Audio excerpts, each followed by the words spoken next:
That will be a controversial finish here.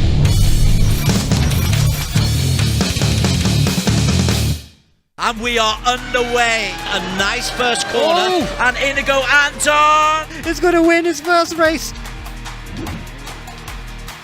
We're running championships all throughout Asia Pacific. We need a premier championship with proper production, proper entry fees and prize money. And that's what E1 Championship is. E1 Championship really levels the playing field. We've made a great start on e-racing. It allows people in the real-life teams and the sim racing teams to compete on an even footing, and they can be competitive against each other. The level of racing was really, really high. It's a terrific sporting competition. We want to make the racing even harder and more realistic. In RaceRoom, the drivers and teams have learned how to have contact without breaking the car. We had so many incidents on the track that we had a couple of races banned from competing for the last 2 rounds. E1's going to get bigger and better all the time. As we become a global championship, we're going to get more European teams and drivers taking part as well.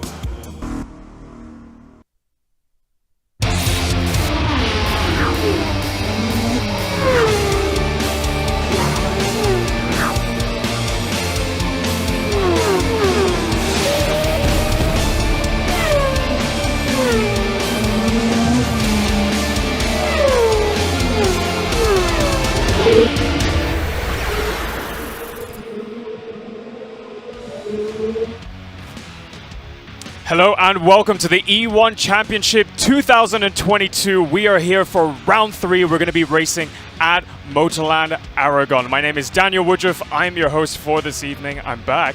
And alongside me is Alex Young, our race director. Now we have plenty of racing action coming your way, courtesy of our organizers, Axel Sports, EGG Network, and Astro, with support from MAM, the Motorsports Association of Malaysia, and RaceRoom. Now don't forget, you can also catch us live on Astro Arena and Suka, but if you're not on there, you can also check us out on our social media pages on Facebook and YouTube. All you have to do is type in E1 Championship. Now, if you're not watching from Malaysia, you can also catch us live from 4 other countries, including Singapore on Mio Sports 2, Vietnam on VTV Cab, Thailand on True Gaming Up, and Indonesia on TVRI Sport. Now, of course, we can't forget our fellow commentators in the commentary box, gracing us with their presence tonight. We have Des Corkill and Amir Haziq, also known as Ammo. Hello, gentlemen. Always good to be here. Good to see you. Right, well, last week we had round 2 where our drivers were racing in the Netherlands on the TT Assen track, the tight and twisty circuit, where we saw the resurgence of our Asian drivers on a European track. Alex, are we going to get the same of that tonight?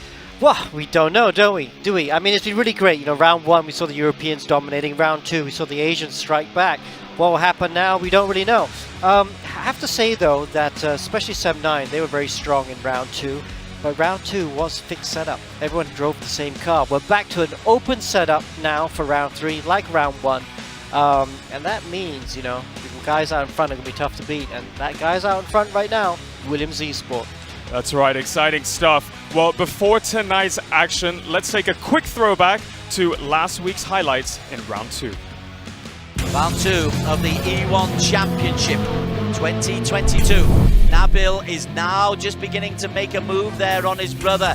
Teammates and brothers, but as Adam Carruthers so often points out, there's a real competitive spirit between these two. We are on board with Nabil Aslan.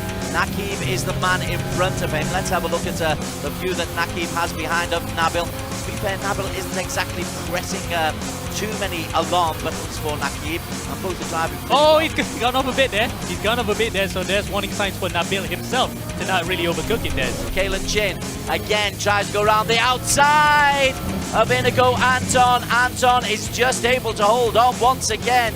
That's twice Kalen Chin got his nose in front, and Inigo's been able to claw it back. This is big pressure. Stefanko, the championship leader, down in P9, but will be looking to try to pick up at least a couple of extra points here. Yeah, Stefanko maybe. Oh, that's a bit of an accident there. A bit of an accident in front of him. That might have been Tasby holding up Banky, which in turn had a bit of a domino effect towards Stefanko. And luckily for Stefanko, it was a light hit, so there will be no damage to that front wing. So, It's a long hold. Stefanko gets off to a slowish start. And Josh Perwin has made a move. Masvilton has also made a move. And there's more contact behind.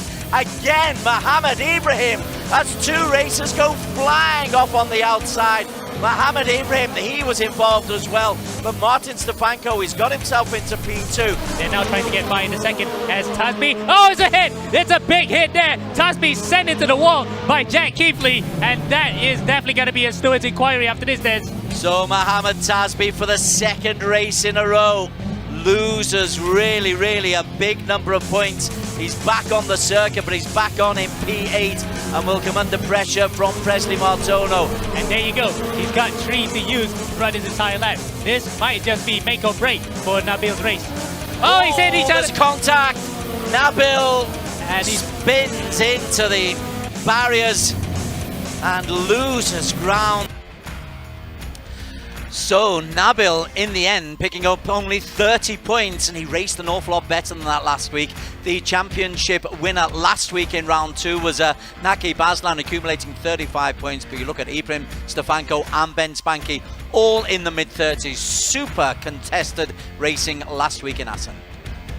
And that in turn, for the Drivers' Championship, means that Martin Stefanko leads the way still by about 14 points in front of Ben Spanky, with Mohamed Ibrahim, the best of the Asians, in third, a further 14 points behind as well. So 28 points to play for between first and third. Keithley, with a rather appalling round by his standards, will be looking to make up for it here in Aragon. And fifth, Nabi Aslan, the best of the Malaysians, in front of his brother Naqib, who will be looking to have a good round here for round 3.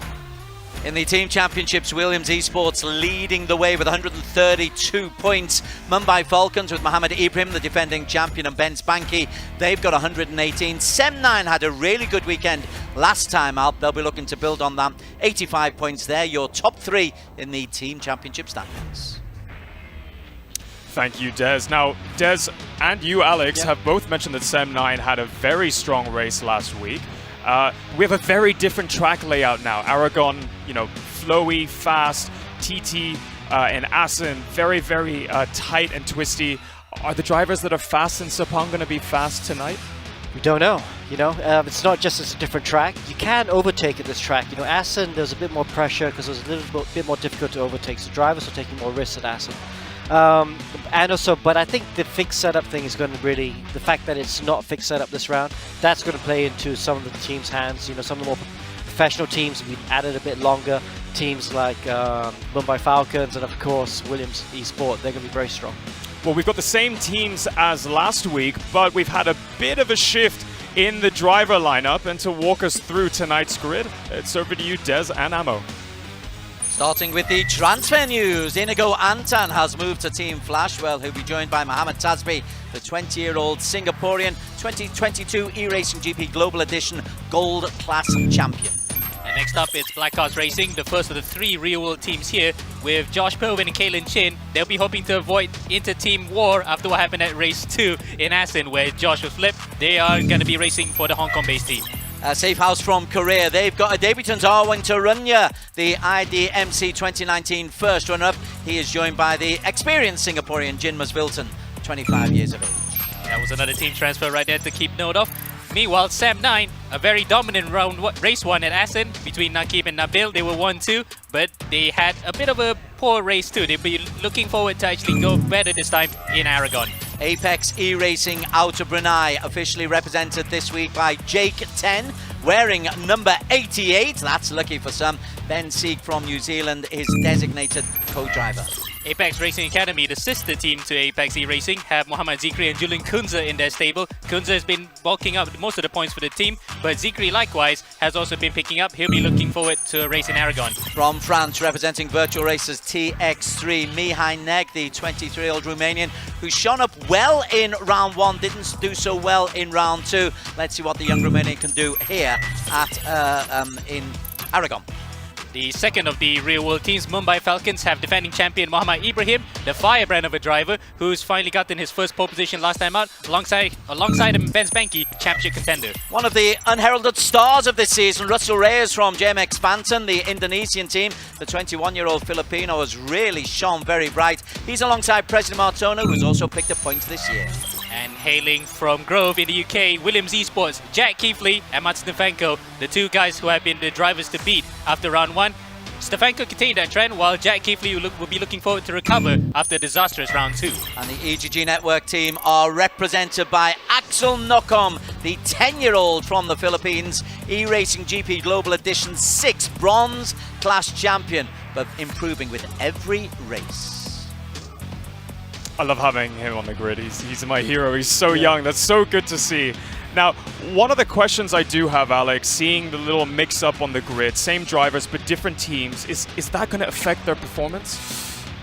Yeah, well, I think for some better. I hopefully for both drivers who have changed teams, it'll be better. You know, I think a lot of this is trying to find good chemistry with your teammate. With the team manager, because you all coach together, you know how it is. It's just like real life, you know, whether you're karting, doing Formula 1, Formula 4, or sim racing, you need to have that synergy to work together. And especially when it's an open setup round, you've got to try and get the best out of the car, so it needs to be good open communication. So I think some of the teams have moved around, just trying to get that better synergy to try and improve their results. Well, I guess we'll get our answer very soon after race 1 to see if that synergy does exist. We have new teams, new faces, but we have the same race format. Alex, walk us through the race and the point structure, please. Okay, so 10 minutes qualifying as they start from the pit lane. It's a bit longer than last E1 season championship, and you get points for the top 5. 5 points for pole position. Now, race 1 and race 2, you can see they have equal amount of points, even though race 1 is only 15 minutes compared to race 2 being 30 minutes. And that's also because race 2 is a reverse grid race. Top 10 get reversed. And if you look at the bottom right, fastest lap gets you 2 points. So that's on offer for both race 1 and race 2. Now, for the Drivers' Championship, there is a drop point round. So a lot of drivers, well, every driver will have to drop points from one of the rounds between round 1 and round 6. This is just to allow, sometimes you get bad luck and disconnect. You can throw away the points from that round and hopefully still be in fight for the championship. Round 3 of the championship, we're going to Spain, the Motorland Aragón circuit. It's a 5.3 kilometer circuit with 18 turns. It is a Herman Tilke designed circuit, so that gives you plenty of flowing opportunities. Do look out for the downhill straight just before the home straight. And the car they'll be racing on is the car that's been introduced for this year, but it's been well received so far. The Formula RaceRoom X22 1.6 litre V6 turbo hybrid engine with 1050 horsepower, and with the design similar to this year's Formula 1 cars, with the uniform coded design and Venturi tunnels for underground aerodynamics. And our drivers will, of course, be fighting for the honor of being the E1 Championship 2022 champion. But of course, with that also comes a little bit of cash. First through to 10th place will be eligible for a cash prize, with first place taking 5 grand, second 3 grand, and third with 2 grand. But it's not just the drivers that get compensated, it is the teams as well, with first to fifth being eligible for our cash prize pool. $3,000 going to first, $2,000 for second, and $1,000 for third. Now, Alex, we saw a very strong performance from Williams Esports in the first round, and I think it's so great to see how far this championship has come to actually have a Formula 1 team-backed esports team joining the E1 championship. But in round 2, it was about SEM9, these two drivers from Malaysia really showing what Asian drivers can do. It's a pretty good story. Yeah, I mean, you know, those are the two teams, obviously, that have been really very strong so far. Some of the other teams perhaps have been quick on occasion, but haven't been quick enough to, or consistent enough to win the whole race. Mumbai Falcons also, they've got that pole position that last round. Mohammed Ibrahim, he's a driver to watch. You know, he's so determined. I think he'll be strong this weekend. But yeah, no, it's going to be tough to call. But one thing that is showing after only 2 rounds is Martin Stefanko. You know, he's winning that championship at the moment. Not only is he quick, and don't forget he's got success ballast this round, but he's been very careful. You can see in a lot of the first lap incidents, we've had some first lap incidents, but he's been very careful with how he navigates and even coming to a stop if he needs to avoid someone. So it's that sort of long-term thinking that's playing into Martin's hands at the moment. Fair enough. Well, quickly looking back at the performance of SEM9, let's go and hear a little bit more from the two Malaysian brothers. Question, how competitive is it between you and your brother? I know there have been issues in the past. Who told you? Teammates and brothers, but as Adam Carruthers so often points out, there's a real competitive spirit between these two. If it comes to one of us being 1 and 2, that's game on, I guess. The SEM9 brothers, Nabil and Nakib, are out in front there. This is the result, this is the response they wanted after what happened in round 1. Nakib Aslan was there at the start of lap number 1. He is there at the end of lap number 13. It's going to be a brother 1-2. SEM19 are going to take this one, P1 and P2. The victory goes to Nakib Aslan. Ultimately, I'm really happy for the team. 1-2 from the get-go. Great way to bounce up from last week. Yeah, just really delighted. The boy who was champion in Season 0 is well and truly back in the hunt for the championship fight there. Alex, when we watch Formula One, we always talk about team orders, and it's a very sensitive topic between teammates. But here we have two brothers. I mean, talk about the complexities. Well, actually, they have a really good relationship. They work quite well together, but like you heard in the commentary, Des was alluding to some friction between them. And that's because I think it was last year, E-Racing GP Championship, Nabil decided to overtake Nakib, and they had a little coming together on the last lap of the race, of the last round of that championship, and it cost Nakib the championship. I think Nakib crossed the line behind Nabil, and that meant he lost that championship by 1 point. So, you know, they do race hard against each other, which is great to see. But also, I have to say, you know, I've seen a maturity with them. We saw it in race 1 or round 2, where yes, they were at front, and yes, they were fighting each other, but they were also being sensible, because they know that there were a lot of team points up for stake, and that's important to SEM9. Well, tonight we are heading to Motorland Aragón in Spain. It's a track in Europe. It's very, very warm, but I'm curious, are we going to have the European drivers once again being really fast with a bit of an advantage being on home turf? You would think so, but no. I mean, I don't think so. We saw in Assen, that's a European track as well, and the Malaysian brothers did really well there.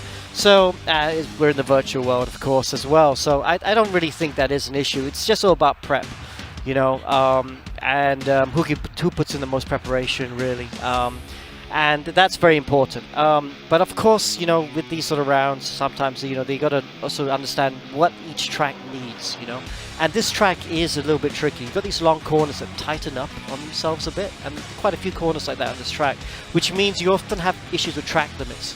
You know, they're running wide where the corner tightens up, and also they have issue with traction. 1,050 horsepower with these cars with a turbo.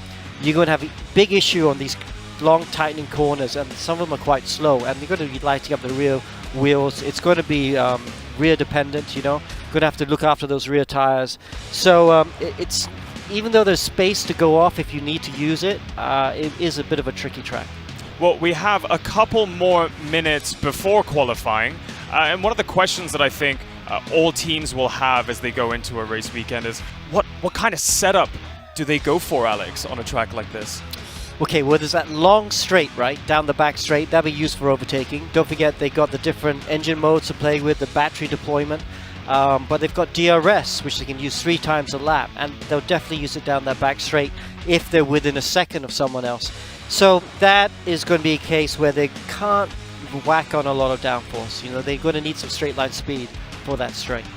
All right, well, practice is well underway. The drivers are warming up before qualifying. And we have our commentators Des Corkill and Amir Hazik in the studio. Amo, we're with a different car this season. It's a lot more powerful, as Alex was saying earlier. It's over 1,000 horsepower. I mean, what changes in driving styles do drivers have to have now to keep this car on track? We saw drivers spinning last week.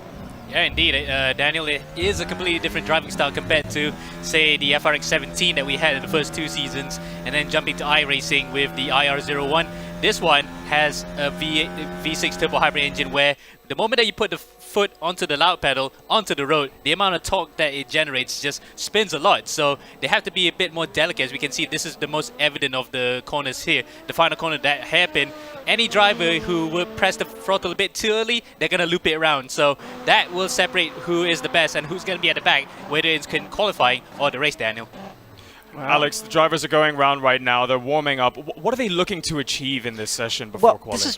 They'd been doing long runs earlier on as they get used to the tyre wear. Of course, we battle for the tyre wear. But now it's at the end of qualifying. They'll be going to do qualifying runs. And look at that. Mohammed Ibrahim's quickest. As we look at his teammate, Ben Spianchi. But Ibrahim's quickest right now. 3/10 from his teammate. So Mumbai Falcons right now, 1-2 in practice. That could bode well for qualifying. Can they repeat their pole position from the last round? All right, we got some drivers going around.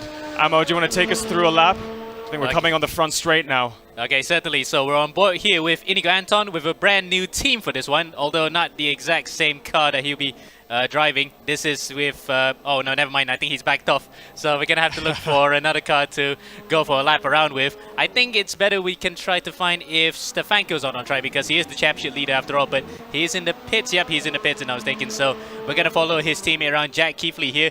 This is a feature of the circuit that's quite nice. That's a complete brick wall there. Looks a bit like King's Landing from Game of Thrones. Literally, it's all walled up there. But it is a nice feature. It's just to make a sort of arbitrary terrain change, shall we say, to give some elevations to this track. So just keeps it, it actually makes it quite wonderful to watch, isn't it, Des?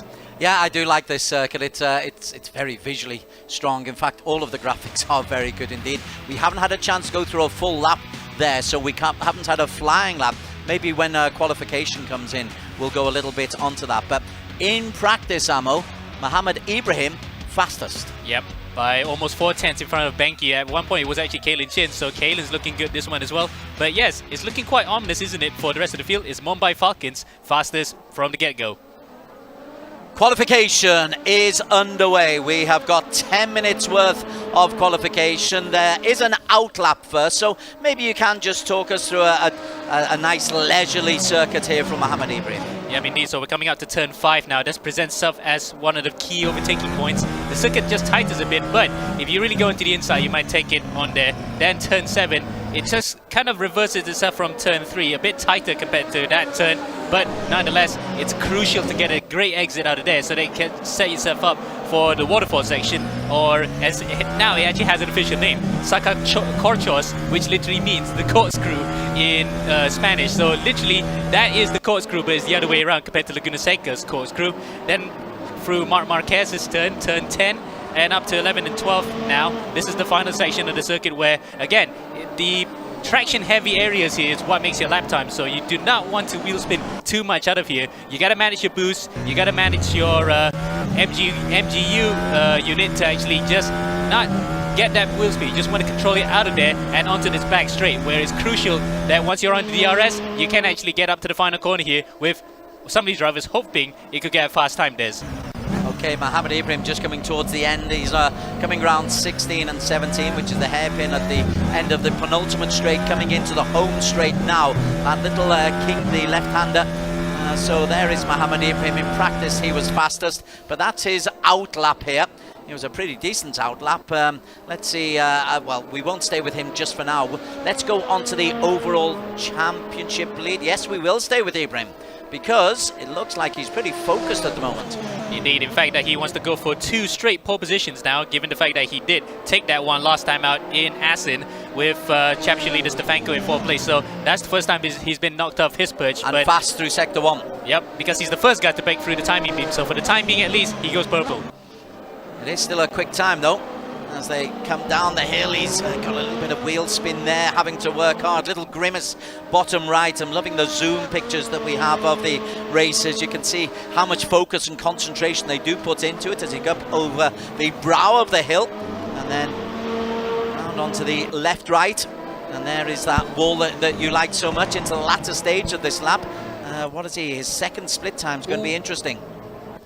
He's actually gone off, so he is actually going to scuff this particular lap. Look, he has his hands in gesticulation. Probably he's not happy with himself that time because no one else was in front of him. As meanwhile, look, we got two of the top teams here right now chasing after each other. Williams Esports following the back of Mumbai Falcons, so two real world teams here shadowing each other, with Jack Kifley looking as though he's going to set the barometer for the rest of the field to catch. At the moment, again, he's fastest through both Sector 1 and Sector 2. The purple down below as he comes into the home straight. There's still a ton of time left to go, but the early pole setter is going to be Jack Kifley, a time of 1:28.3. Stefanko goes quicker, 300ths quicker. Stefanko is the new man in charge of pole position, and Stefanko's consistency, Ammo, throughout has been excellent. Let's see if Nakib can build on last week's championship win, or round win, where he was the best racer out there.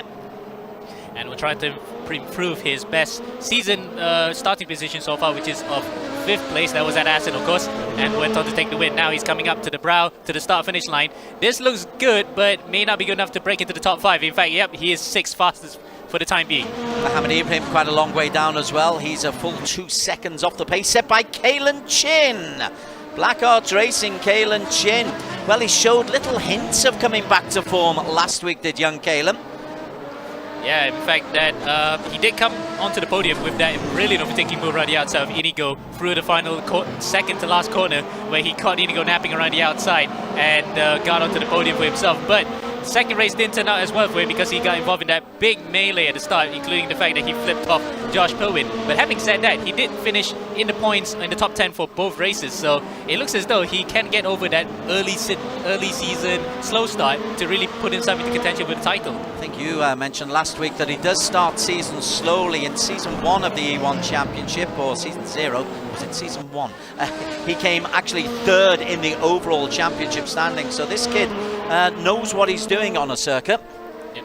It was season 1, yep. So he's still fastest here as well, a 1:27.9. Only he and Mohammed Tasbi is from Team Flash have got inside 1:28. Right then, let's see what Stefanko can do. So then he's on the flyer now as well. He's gotten all his battery charged up, as well as having enough regen to actually use it up for this particular flying lap. And if he doesn't, if he scuffs this one, he can still cruise around, regain that lost battery power, and try again for the next lap. So he's got all to do here for this lap, and he goes fastest, Des. Yeah, Stefanko was fastest in qualification in round 1. He only picked up 4th fastest in round 2. He's using the full width. Coming down that hill, you've really got to have control. Make sure you're on rails almost. It looked pretty tight, but there was a little bit loose earlier on that might have cost him a bit of time. Yeah, I think he might have actually gotten his lap time validated at one point, because turn 7 he went completely wide there. So I'm impressed that he actually still managed to keep it in between the lines and still go on his lap. His current time is a 1:28.3. His split time is still going. Let's see where he is at the end of Sector 2 as they start the long downhill. Now he's gone slower that time, but up on his previous best, so it's a personal best. Purple in the first sector, green in the second. So if he keeps this up, he could improve his time, but not enough to actually get up close to Tusby and Kalen. Still Kalen Chin in the lead. We are inside 4 minutes, 3.5 to go. So Stefanko will want to stick one in here and maybe have one other go to try and improve on this lap time. Stefanko at the moment is only 5th fastest. Ibrahim is the new man on pole position. Mohammed Ibrahim from the Mumbai Falcons team. And tell you what, this fella, he is controversial. He flies though, ever so quick. Yeah, fly by night, as the Rush song would say. But indeed, he is actually fast right now, and he's going for 2 and 2, but he still has someone else to contend with, and that's Kalen Chin, only 100th behind that time round. Yeah, Mohammed Ibrahim still leading the way. Comes down that tricky little downhill section. I do feel you've got to control it coming down that section, as well as having the pace. Then you go up over the brow of the hill. And I think this is not a flyer, this is just actually an outlap, so he's revving himself up for another run. We need to find out if anybody else is going for another flyer and trying to improve. Maybe the likes of Caleb, because I think he's still on track. Yes, he is. And I'm not sure what kind of sector times he's setting at the moment. At the moment, though, it's Ibrahim who's fastest. Kalen Chin on the front row of the grid with him. Second row, Mohammed Tasby from Team Flash, Jack Keithley from Ipswich representing Williams Esports, and Martin Stefanko, his teammate in P5. Inigo Anton making his debut for Team Flash. He's in P6 at the moment on the third row. Nakib only 8th fastest. Yeah, that would be a bit of a shocker considering the fact that he was quite good in Assen. Well, maybe qualifying is not his strong point at the moment. He's just focusing on the race. But either way, we're going to have to really focus on a certain driver at a time. And in this case, Ibrahim is one we have to watch out for alongside Kalen Chin. The two, only 100 between each other, fighting for pole. Yeah, that front five haven't really changed. And the Aslan boys, both Nabil and Nakib at the moment, are outside of the point. The drivers have got the ability to make their own individual setup today, and it could well make a big difference. Indeed. In fact, we remember last season we had that kind of issue between Ibrahim and Alif, who, in terms of setup, because some of the driving styles in this field is different. So it's safe to say that both Ibrahim and Alif had different driving styles when driving on iRacing, and it's also evident here as well. If you got the setup nailed in right, then you're gonna be in the driving seat to actually get up to the front of the race. Final minute of qualification coming up, and he's on a fast lap, is Kalen Chin. So currently he's in P2. His lap time 1:27.768. It's only 100 down on Mohammed Ibrahim, so he has got an opportunity, and he's looking pretty focused bottom right of your screen. And yep, I'm keeping an eye out on Ibrahim as well, so we'll focus on Kalen right now because he is on a flyer. What's his lap time in the second sector? We're waiting to see after he comes through this tricky left, right, left chicane area. This is where the traction zones become crucial, and the exit of it, if he actually keeps it just under control, it'll be a good lap here, Des. So we are on board with Jack Keithley now. He's also gone pretty quickly. We are towards the end. Ibrahim at the moment has pole. Kalen Chin second, Tasby third. Keithley is still out though on the circuit, might change that. Stefanko in P5, but no points for Bianchi, for Anton, Neg, Nakib or Nabil or Presley Martono or even Josh Perwin or Axel Knockom. So Ibrahim and Kalen Chin front row of the grid, and they, I believe, are the confirmed positions. So actually there's a change. Kalen, out of our sights, has actually gotten pole position by almost 200ths of a second. So that was actually a stunning final sector from Kalen to steal it right at the death. We do need final confirmation of that. Ibrahim is the man at the top of that one, but you're quite right. On the scoring chart that we've got in front of us, Kalen Chin was able to pick up P1. We'll sort that one out in just a moment, but whatever it is, Ibrahim and Chin on the front row. Tasby, really good performance from him from Flash, alongside Jack Keithley on the second row. Ben Spanky and Martin Stefanko, 1 and 2 in the championship on row 3. Well, we need to get final confirmation about that. If Kalen Chin has been able to nip it, this is a real return to form for the Singapore-based Australian. Indeed. In fact, I think that will be his second ever pole position, and that the last time he had it was only back in season 1, the second season of the championship we ever had. So it's been a long time coming for him, but he pulled the rabbit out of the hat where he counted the most, and now he wants to actually build on those 5 points here to get the 25 for the race, Des. Good work, Stato. Well done indeed. Out of the points though, Ben Spanky. But I tell you what, this fella, this Slovakian, he's had a really good season so far, Ben Spanky. Although he may be out of the points in qualification, he'll certainly be in contention come the race itself. This is what I love about motorsports, but it's also what I love about this championship. It was so close up front, and not just at the end. I mean, the last few laps, it was Kalen Chin and Mohammed Ibrahim, hundredths of a second consistently, and with an open setup, it's not fixed. No, good job. Let's speak to Kalen right now. Kalen, we think you're on pole. Our timing screen, one timing screen has you at second, and another timing screen has you on pole. What do you think you did? Well, my RaceRoom says I'm on pole. I timed it absolutely perfect. I crossed the line with like, I think half a second left. Wow, congratulations. Yeah. We're going to presume that that's what's happened. You're on pole. Talk us through the lap though, because you left it really late, like you said. The first lap I did, the second lap I mean, I made a very big mistake in the middle sector. And as soon as I saw Ibrahim's lap, like only a couple hundreds quicker, I was like, okay, I know I can fight for pole. And it was so tight on time. I made no mistakes that lap and managed to get the pole. I'm so happy about it. Wow. Okay, congratulations. Really super job. Yeah, 100%. And Kalen, whether or not you start on pole, how important do you think it is to start on pole at this track? Well, this track, there's a very long straight on the last sector, so no matter if you're first or second, the DRS is going to be a very big factor for the race. And so even if I'm not on pole, you know, I still can have DRS on Ibrahim. So sounds like you're going to have to do a strategic race then. But yeah.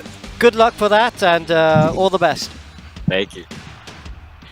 All right, I'm sure we got time for another interview soon, but just quickly, I know we always ask the drivers for what they're going to do, but Alex, what tire strategy would you do? Oh, it's ×2 tire wear for race 1 or ×3 tire wear for race 1? ×2 tire, so I think they'll be running the medium tire. I don't think anyone can run the softs for the full 15 minutes, but we shall soon see. Actually, but let's speak to the guy second on the grid, Mohamed Ibrahim. Good job following up pole position in round 2, and only just got pipped in the end. Thankful for P2, but it was an awful lap for me. I lost around half a second on my lap. So in practice I did a 0.2, wow. So I only did a 0.7 in quali. Well, that's good then. That must put you must feel quite confident coming in for the race then. Yeah, hopefully it can be a clean race and I can bring the car home as safely as possible. And just very quickly, where did you lose that lap time? The problem actually was the first lap I made big mistakes, so I had to drive the second lap conservatively, and then the third lap I got traffic. So. All right, well, exciting to see what you can pull out of the bag in race 1. Best of luck. Good luck. Yep, thank you guys. All right, well, that is it for qualifying. We'll have the official qualifying results coming your way very shortly. But first, we have a very short commercial break. Don't go anywhere. We've got race 1 coming to you soon.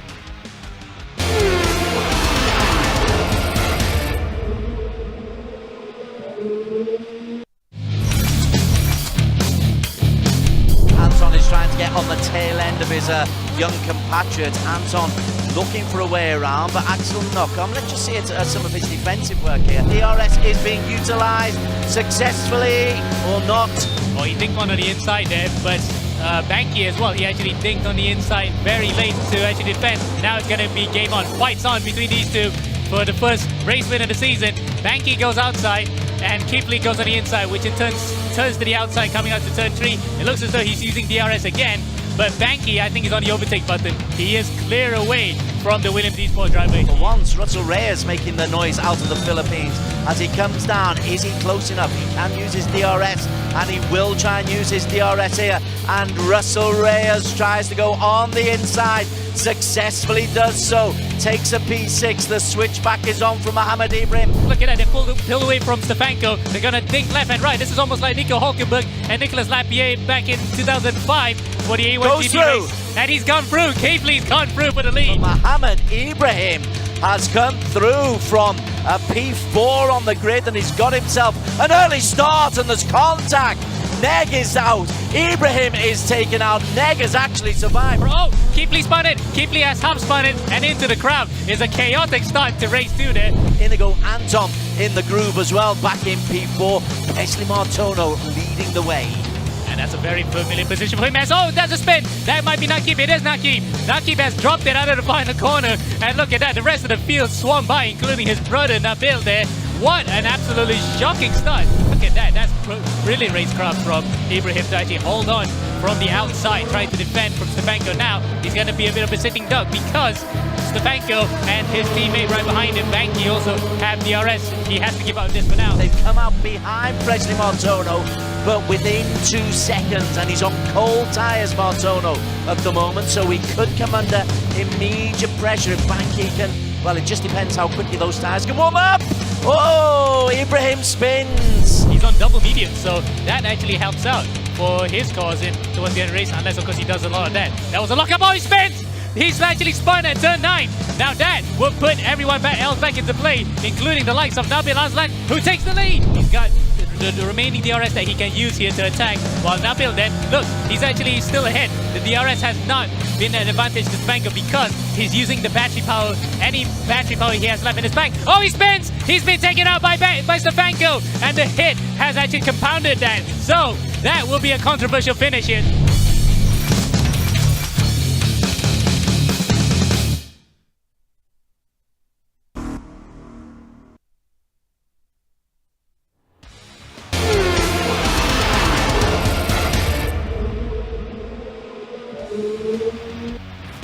Hello and welcome back to the E1 Championship 2022. We're here for round 3 at Motorland Aragón. For those of you who have missed the earlier part of the show, we've just wrapped up qualifying and we have the official results coming to you soon. We've got plenty of racing action tonight, organized by Axel Sports, EGG Network, and Astro, with support from MAM, the Motorsports Association of Malaysia, and RaceRoom. Don't forget to catch the show live here on Astro Arena and Suka. We're also broadcasting live on social media, so share all of our links on Facebook and on YouTube. Just type in E1 Championship and you'll find us. And if you're in any of our neighboring countries, Singapore, you can watch us on Mio Sports 2, Vietnam, VTV Cab, Thailand on True Gaming Up, and on TVRI Sport in Indonesia. Now, we had a little bit of a throw up in terms of who got pole position, but Des and Amo, I think we have our final qualifying results. Big drum roll. The answer was Kalen Chin took it right to the very end from Mohammed Ibrahim. So Black Arts Racing, Kalen, he's really back in the groove. Great result for Mohammed Tasby. Ammo for Team Flash. Williams Esports be happy with 4 and 5, but they'd much prefer to be 1 and 2. Indeed, and in fact that at least for in this current juncture, the championship points are all they want to get. So even in qualifying, despite being 4th and 5th, that is still good points for them to get, Des. Well, Kalen Chin just pitted out at the end, but Alex, I was surprised. Mohammed Ibrahim said he had half a second in the bag. Well, yeah, I mean, we didn't see his third run, but the first run, that was a big mistake on the tight left-hander before the back straight, so you saw he lost a lot of time, and I understand why his second run he would have been conservative, because you did need to get a time on the board. We didn't see the traffic, but I do believe him because, you know, he looked so quick in practice. I thought, wow, I think Ibrahim's going to be tough to beat today. But still, you've got to do it. You've got to do the lap to be on pole, and Kalen Chin did it. And it's a great return of form for Black Arts Racing and, of course, Kalen Chin. And, you know, he's so good in single-seaters, Kalen is. I've seen him in many sim racing championships around the world, especially iRacing. He's really, really very good in single-seaters. So he was saying he didn't mind being on first or second because he's got that long back straight to either defend or overtake. In your opinion, as a racing driver, how important is pole? It's everything. I mean, it's pride, it's pole. It's points. It's points.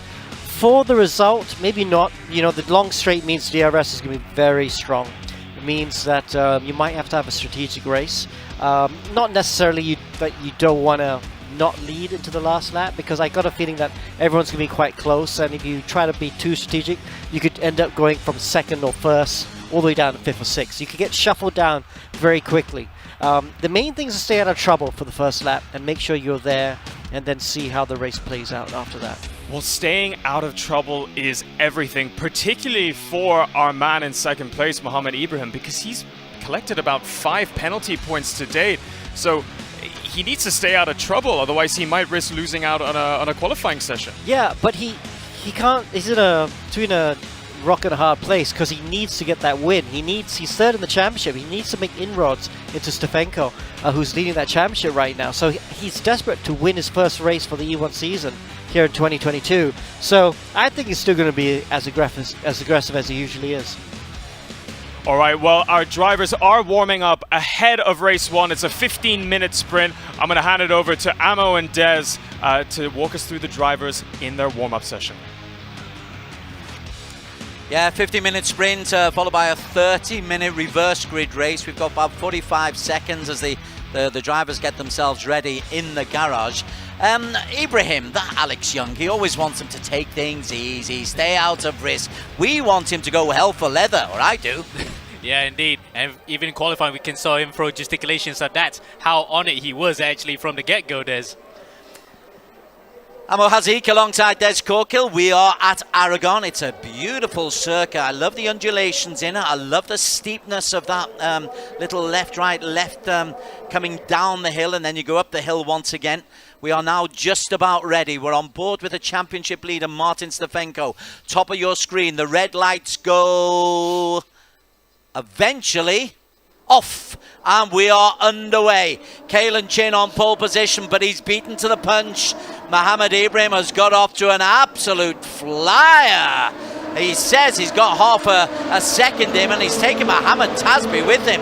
And we didn't really talk about Tasby, Amo, but Tasby got P3, and here he's trying to go around the outside of Mohammed Ibrahim as Kalen Chin comes on the inside.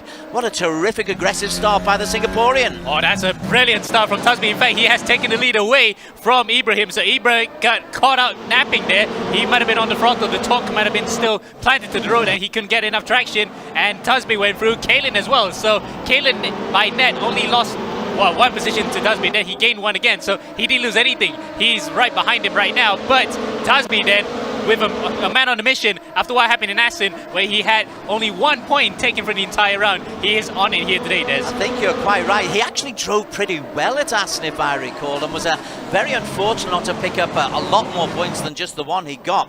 But this is a terrific start as Kalen Chin has a big problem. Oh, he just went onto the curb there, got launched into the air. That was almost like IndyCar style when they had underground underbody aerodynamics as well. That was a real wake-up call, and unfortunately for Kalen, he's lost a huge amount of positions. 6 positions indeed it was, and contact there as well on the back there of Martin Stefenko. So Chin, who was fastest in pole, stay out of trouble, says Alex Young. Should have listened to him.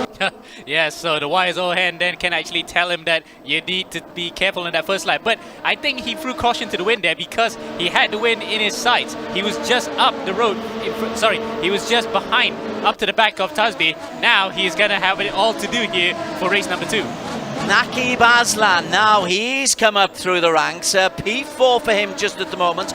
Quite a way down, more than a second down on Jack Keithley and Mohammed Ibrahim, who's got himself into P2. But Naqib didn't perform so well in qualification. He's put in a decent opening couple of laps here, and is putting pressure on Keithley, who's under pressure indeed from Inigo Anton for P4. That might be a bit of a weird sight because he might be expecting Inigo to be in a different car, which in turn would be the safe house car, but instead it is actually the Team Flash car, as we're on board now with Nabil Aslan, watching brief here, looking at the guys in front, trying to stumble over each other to actually get easy positions. Yeah, it's a bit of a train there. We're looking at 4, 5, 6 and 7 for Nabil. Naqib is leading that little train. Anton Ben Spanky, who he quietly goes under the radar, Ben Spanky, but he's been really, really consistent in what he's done. Out of the front, as we stay on board with Naqib, the front 3 are getting there as Keithley goes on the inside of Ibrahim. Keithley's up to P2, Naqib Aslan is P3, but let's very, very briefly go on to Mohammed Tasby, and let's give him some kudos because he's got himself a 2.4 second lead. He's cleared the DRS zone, Des, and that is what he wants. And again, this guy, he drove very well at Assen. He could have actually had a double podium had he been more consistent or he'd been more circumspect. But unfortunately, the first one, it was a spin out of his own volition. And then the second one, he had a collision with Jack Keithley. So unfortunate for him to only get 1 point out of that entire round. So really then, he wants to actually score as much as possible so he can consider that as his drop round. Going behind them, Mohammed Ibrahim has got Jack Keithley that close for company. 2.2 seconds down on the race leader, Mohammed Ibrahim, who was pipped at the post in qualification. Now he's under real pressure from Jack Keithley. Naqib in 4th, Anton in 5. Just briefly mention Kalen Chin, who was on pole. He's down in P10 at the moment. But this is Mohammed Ibrahim. We were talking about him having penalty points, but he picked all those penalty points up in round 1. He was clean as a whistle last time. Maybe he's turning good.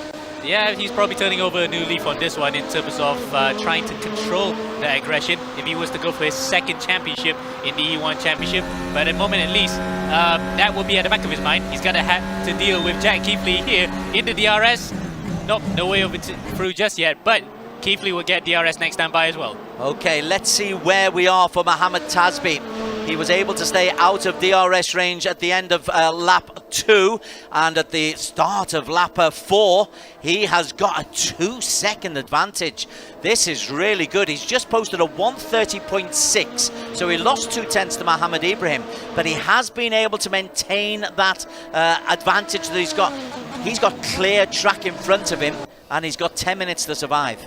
Indeed, but in this case, 10 minutes to survive may not be such a thing for him, but for the others, for the likes of Presi Matone and Mohamed Zikri, they're both out of it already. They both sustained critical damage in collisions that were unfortunately outside of our cameras, but in this case then, Tasbih has clear road ahead. It's just between him and the car and not making a mistake. Let's have a look at the man who was on pole position, desperately trying to get back into it. Kalen Chin right on the tail there of Jin Masvilton. Kalen Chin is working very, very hard, but he's only got himself up into P8 at the moment. Moving away, sorry, missed an opportunity. Mohammed Ibrahim has been overtaken by Jack Keithley, and DRS will come into play on the long straights here. Indeed, and it will play into Keithley's hands because he has the DRS. Look, bang on cue, he's going to just ease away from Ibrahim on the back straight, unless Ibrahim also gets up to the back of his rear wing to get a bit of slipstream. But it looks as though Keithley has timed it well and has gotten second position away from him. Now he wants to set his sights on first place. Yeah, we are on the tail end of lap number 4. There's Ibrahim coming in very, very fast on the tail end of Jack Keithley. Tasbih has gone through and extended his lead, Mohammed Tasbih. This is P2. Ibrahim is close enough. He has got DRS advantage over Jack Keithley for this. But while these two are racing, Ammo, this is great news for Mohammed Tasbih, the race leader. Indeed, in fact, he is still pulling away here. So while these guys are going at it hammer and tongs, he's actually just easing bit by bit, lap by lap, when these guys are battling. And all the while then it also brings Inigo Anton behind Ibrahim into play as well. So it could be a 3-way DRS train and a scrap for the two positions on the rostrum. Further down, Nakib Aslan has had a bit of a nightmare. Nakib P11, he's got Nabil behind him and young Axel Knockom. Axel is P13 at the moment, 10-year-old who's getting tons of support on our Facebook pages. Oh. Let's go on board with Axel. Sorry, fella, went on board exactly the wrong time. And he took out Nabil as well for good measure. So that is actually a rather weird way to have a crash. He was actually spinning around. Nabil was just minding his own business, going through the corkscrew, and just got clattered out of the way. So really then, it was Axel's mistake. He was already spinning, but Nabil was just a bystander there. Okay, we've got to go on to the championship leader, Martin Stefanko. Williams Esports, P9 only for Stefanko. Again, he's been super, super consistent so far this season. At the moment, though, only P9, and that's Jin Masvilton. He's got ahead of him, so he's going to have to work hard to get into the top 8. Yeah, in fact, the worst part is he actually got barged out of the way in the final corner in that first lap by Kalen Chin. So out of that, he tried to actually recover, but due to the the high torque at low speeds, the wheel spin was just too much. He couldn't recover it, and he got swamped by the field. So that's why at one point he dropped to P13 there. So it's been a recovery job from Stefanko for this race. But if he stays where he is now, he might just be close to the sharp end for race number 2 and a shot of getting his 3rd win of the season. We're just over halfway through the race. This is the battle for P4. Benz Bianchi, who has been consistent throughout this season. 30-odd points on each of the 2 rounds so far. Here he is in P4, but he's got Inigo Anton from Team Flash and the mightily impressive Russell Reyes from the Philippines, from the JMX Phantom team. He's got them for very, very close company. Indeed, and the fact that Banky has actually gotten through Inigo, but despite that, Inigo actually has the DRS on this time, so he might just try his luck on the back straight. He used it a bit too early there, I think, because after that he only has 1 try left.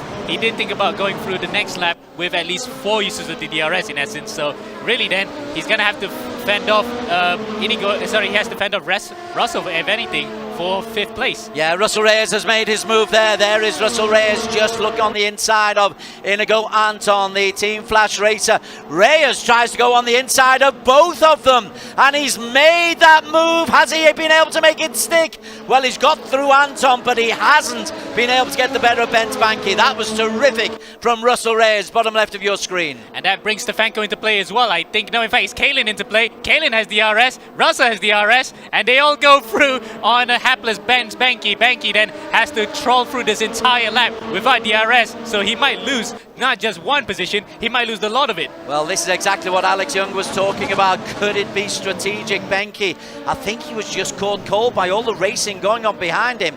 He's just got to somehow stay close to those three as the Mumbai Falcons racer.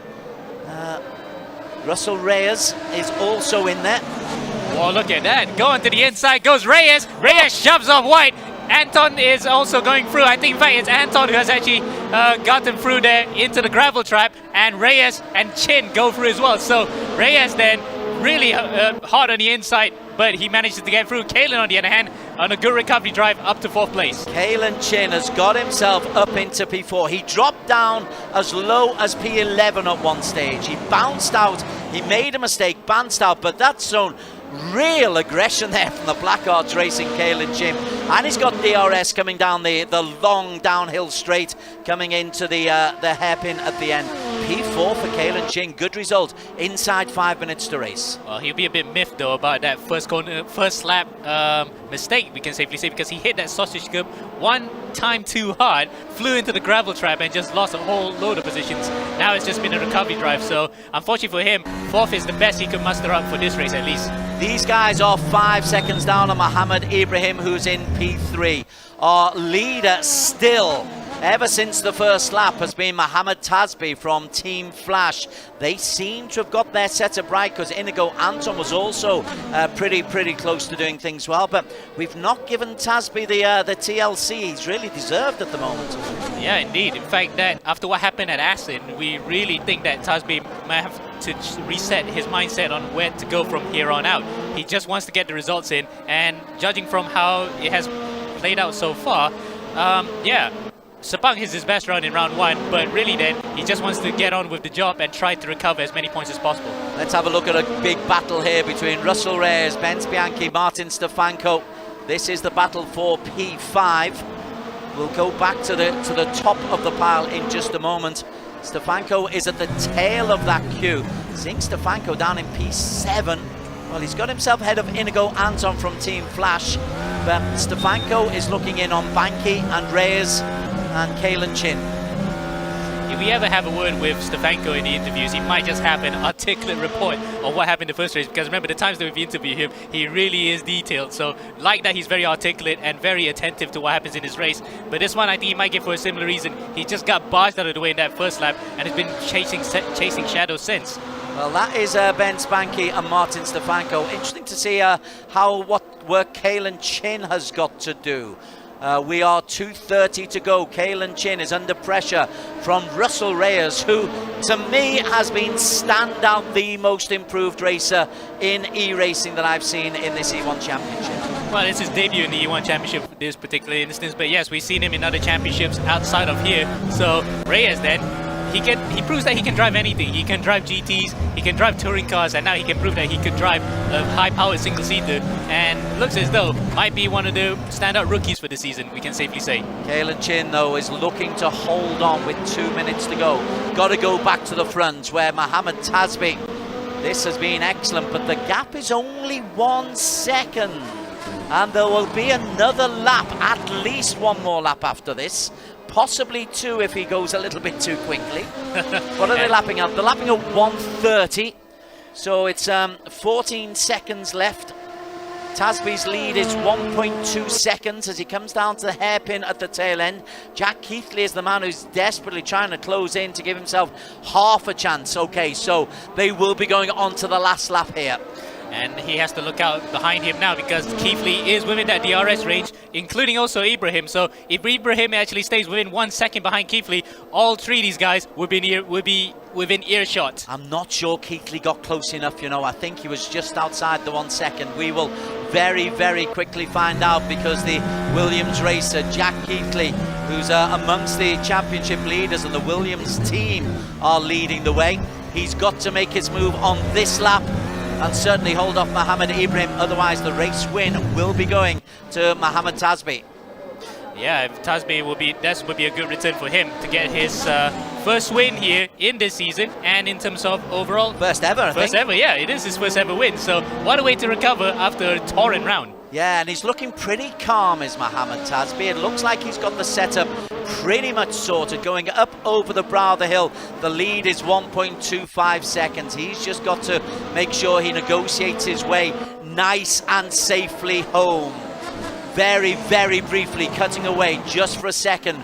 Russell Reyes leads a chain of Kalen Chin, Ben Bianchi and Martin Stefanko. That is going to be a battle royale for P4. Let's go back to our race leader though. This is Mohammed Tasbi. Comes down into the hairpin. Mohammed Tasbi is going to take this victory ahead of Jack Keithley and Mohammed Ibrahim in P3. Barring a catastrophe now, Mohammed Tasbi for Team Flash for Singapore is going to take his first victory. There he is, a big smile on the face of Mohammed Tasbi, head of Keithley and Ibrahim. Right, the battle for P4. Kalen Chin got ahead of Russell Reyes and Stefanko got ahead of Banki. So that is 4, 5, 6 and 7. Inigo Anton is in P8. We'll no doubt talk to them, but the story, Amo Hazik, is this fella, Mohammed Tasbi. Well, Des, he looks as though he's more relieved than overjoyed, if anything, because after that last round in Acid, it's just for him to get the monkey off his back. Now he can focus on trying to get back into the championship hunt.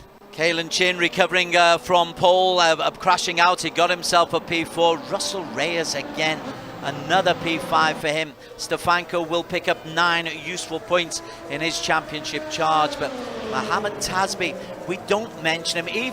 Even though his brother's not here, we're still thinking of his brother, who's on a scholarship over the United States, Alif Hamilton. But Mohammed Tasbi, he takes the victory, as well as taking 3rd place in qualification, and we didn't even bother to follow him on his flying lap. Indeed, so in this case, I think Alif will be looking on in pride from Muncie, Indiana, where his brother has finally stepped up to the plate and gotten the results that he needed. Jack Keithley picking up P2.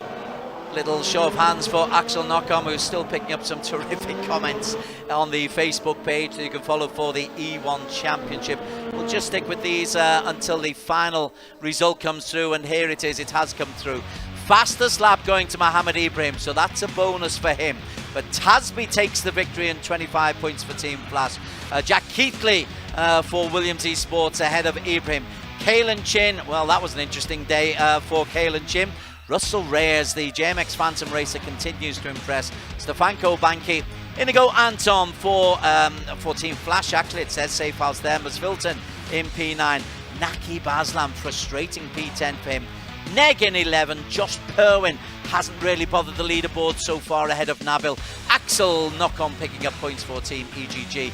And Arwin Tarunya on his debut for the season, picking up 1 point for P50. Well, Mohammed Ibrahim said that he had more time in the bag. He did, but just a little bit scrappy. Wow, Ibrahim, no pace in that race, but we have to talk about Tasbi. Fantastic to see him pick up his first win in E1 Championship. You know, he's always been the younger brother of Season 1 champion, Muhammad Ali. Maybe a little bit in the shadow, but definitely out of the shadows now. What a great drive. Tasbi, I have to congratulate you. Fantastic job. So pleased for you. Was it as easy as it looked, or was it tough? Because it actually looked a bit tough as well. Definitely was very tough. Yeah, it was quite hard. I think after Kalen had a mistake, I saw the 1 second gap and decided to just deploy all my battery and get that DRS gap. And once it was at 2 seconds, I know Keithley is quite quick and he would gain a bit of time on me. But yeah, I just saved a bit of ERS and luckily it was just enough at the end. I think it was like 1.02 seconds on when we crossed the final lap. Yeah, that's right. It was very, very close on the line. And I think towards the end, Keithley was actually catching about 3/10 a lap.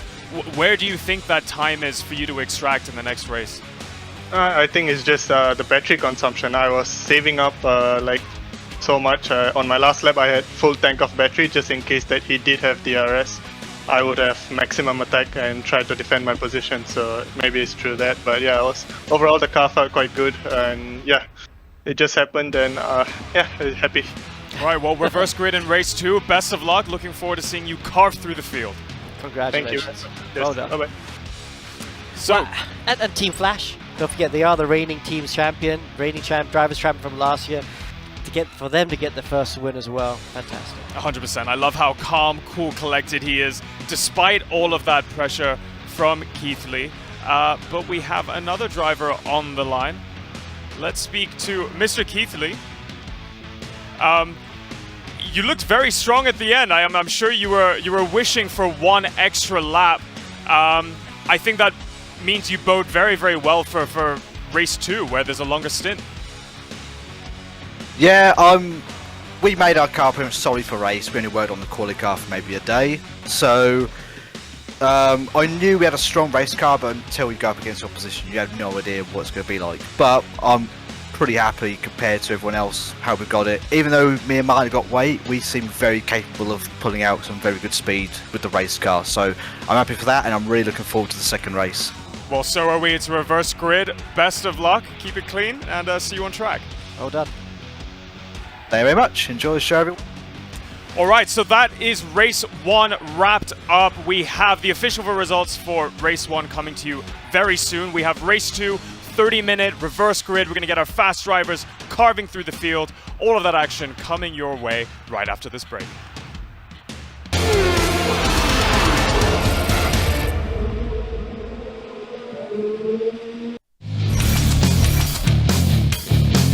Anton is trying to get on the tail end of his young compatriot. Anton looking for a way around, but Axel Knockham, let's just see it, some of his defensive work here. DRS is being utilised successfully or not. Well, he dinked one on the inside there, but Banky as well, he actually dinked on the inside very late to actually defend. Now it's going to be game on. Fights on between these two for the first race win of the season. Banky goes outside and Kipley goes on the inside, which in turns to the outside coming out to turn 3. It looks as though he's using DRS again, but Banky, I think, is on the overtake button. He is clear away from the Williams Esports driver. For once, Russell Reyes making the noise out of the Philippines as he comes down. Is he close enough? He can use his DRS, and he will try and use his DRS here. And Russell Reyes tries to go on the inside, successfully does so. Takes a P6. The switchback is on from Mohamed Ibrahim. Look at that, they pulled away from Stefanko. They're gonna dink left and right. This is almost like Nico Hulkenberg and Nicolas Lapierre back in 2005 for the A1 Goes GP through. race. And he's gone through. Kipley's gone through for the lead. Mohamed Ibrahim has come through from a P4 on the grid, and he's got himself an early start, and there's contact.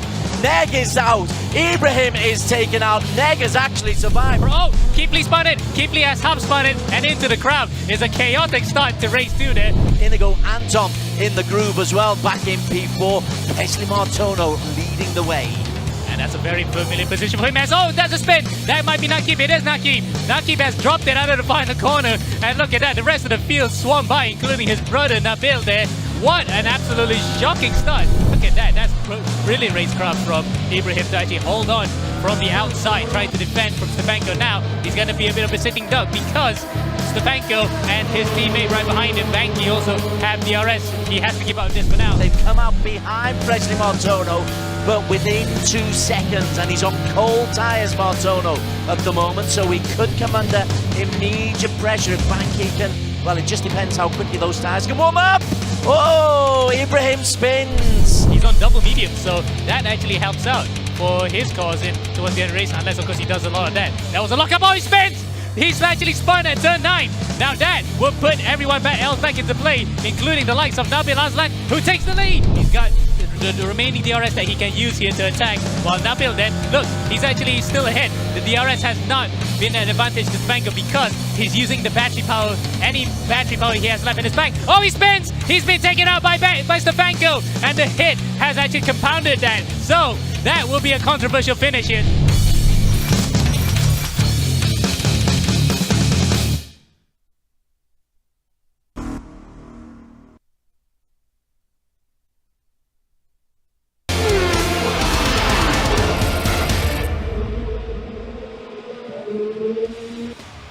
Hello and welcome back to the E1 Championship 2022 Round 3. We're here in Spain, Motorland Aragón, an excellent track. We've had really close qualifying. We've had an even closer race 1, and we'll have those results over to you very, very soon as we get prepared for race 2. All of the action brought to you by our organizers, Axel Sports, EGG Network, and Astro, with support from the Motorsports Association of Malaysia, MAM, as well as RaceRoom. Don't forget to catch us live every Wednesday at 9 p.m.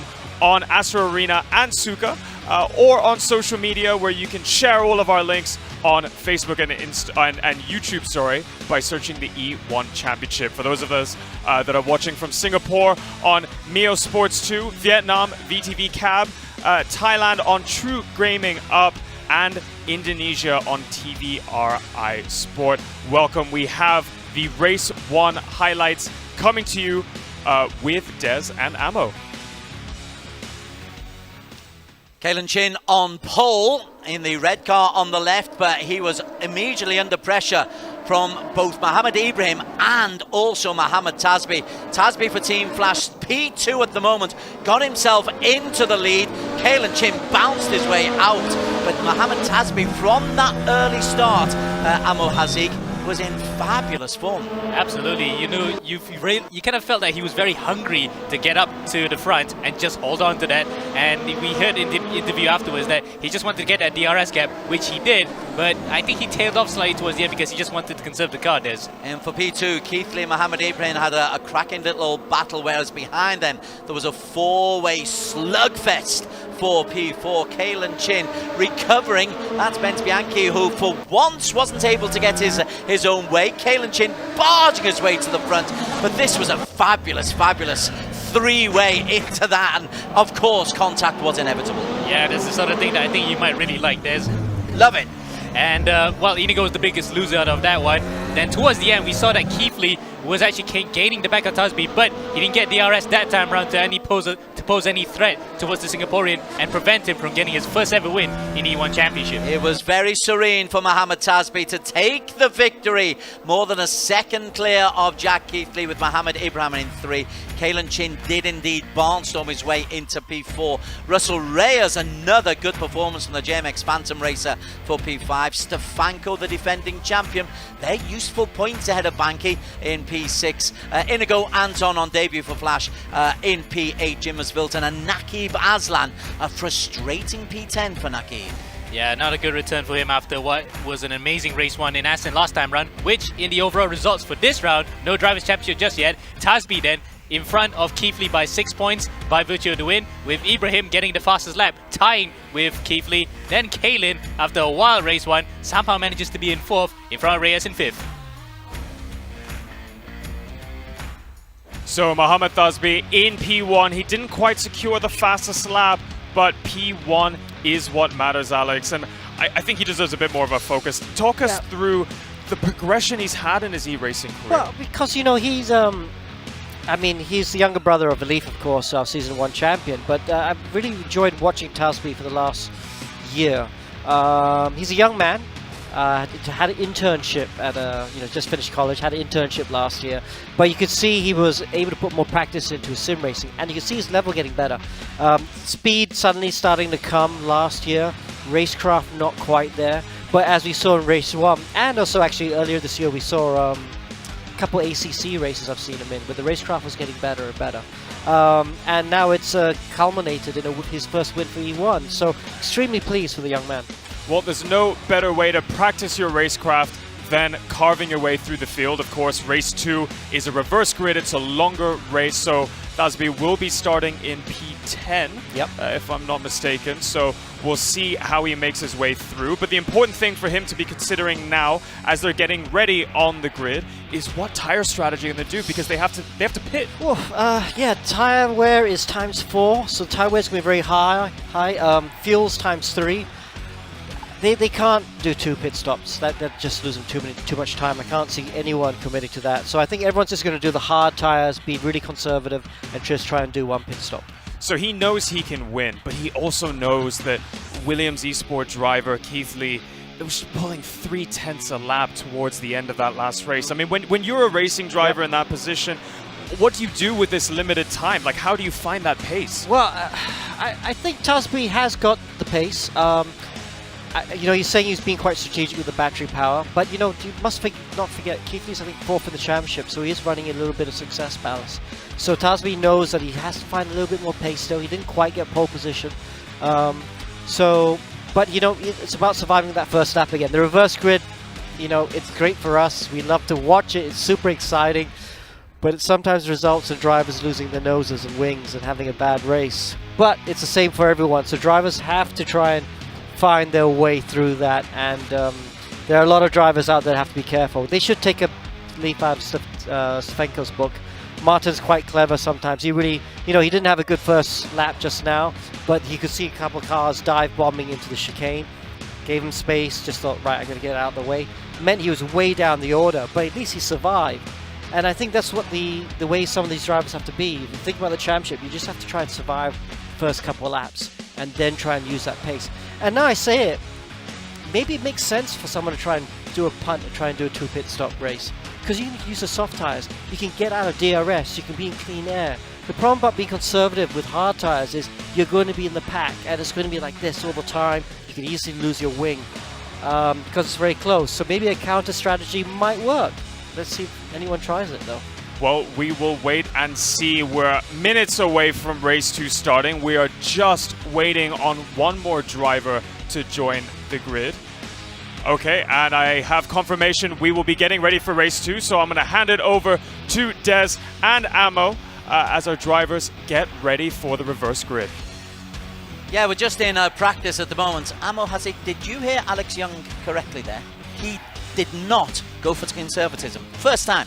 We've been working on this for 3 years. First time he's not been conservative.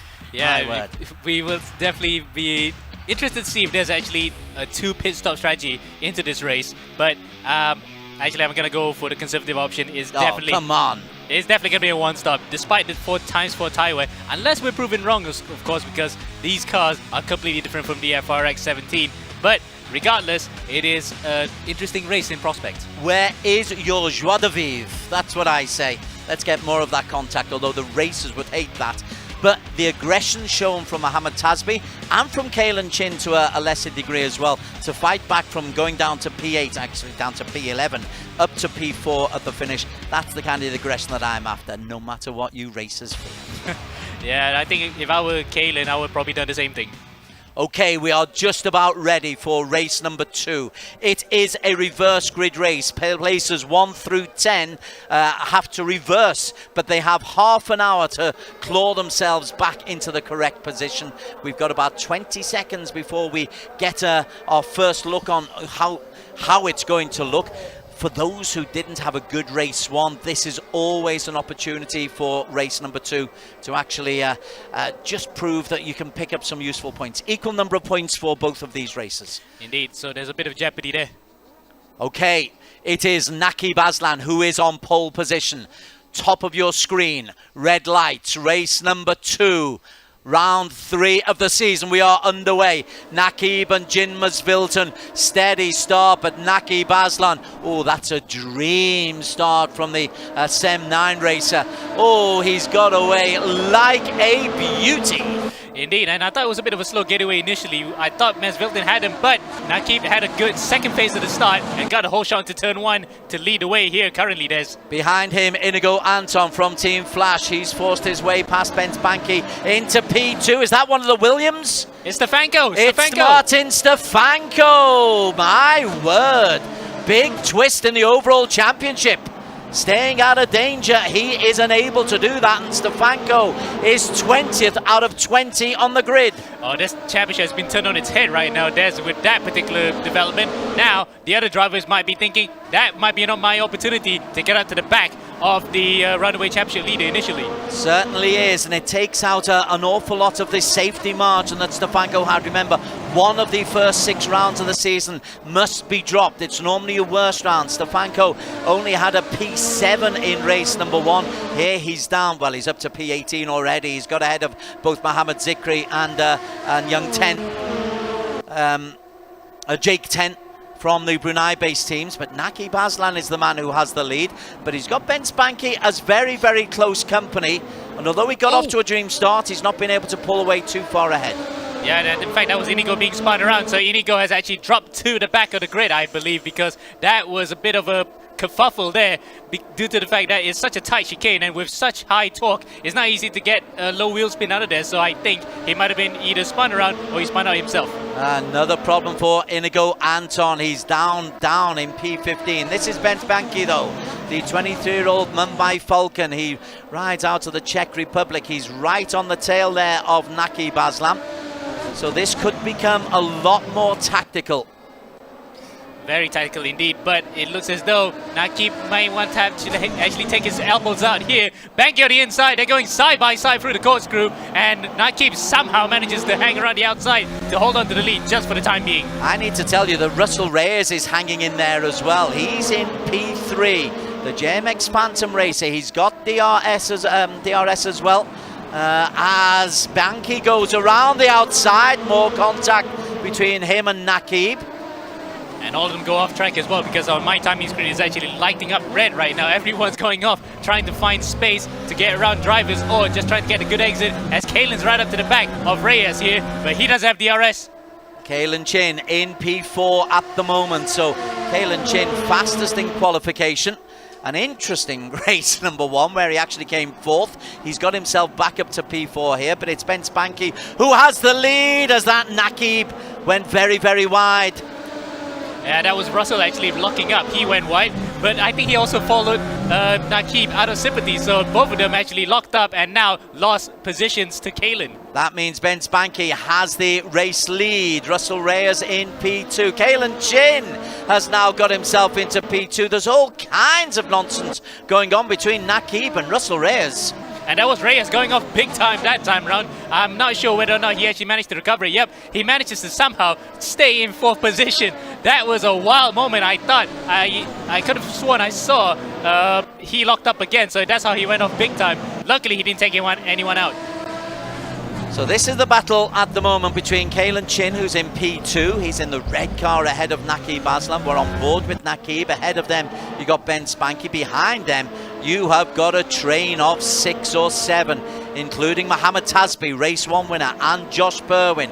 Indeed, let's just have a little focus at the very back of that. There is Kalen Chin is still there. There is Josh Perwin, and that is that train that we are talking about. We haven't seen the best of Josh. In fact, we've not seen much at all from Josh, but he's a very, very capable racer, is Josh. And there he is, putting pressure on Tasby, Keithley, Masvilton, Ibrahim and Russell Reyes. Oh, does he look a bit under the weather there, because he's been a bit ill all week, so he is just about capable enough to actually get behind the wheel to drive at the moment, but he really does look rather pale and second rate at the moment. But he manages to sneak one on the inside of Jin. That's one position free up for him. Now he's trying to go up to the rest of that top 8. Up at the front of that 8, there is Russell Reyes. He is the man in P4. Behind him, he's got Mohammed Ibrahim. Of course, Ibrahim's there, because Ibrahim is going to be competing right the way through. The defending champion is there for a reason. But again, I've loved the work of Russell Reyes. I know it's his debut here, but I haven't seen this kind of consistency from him over a period of races before.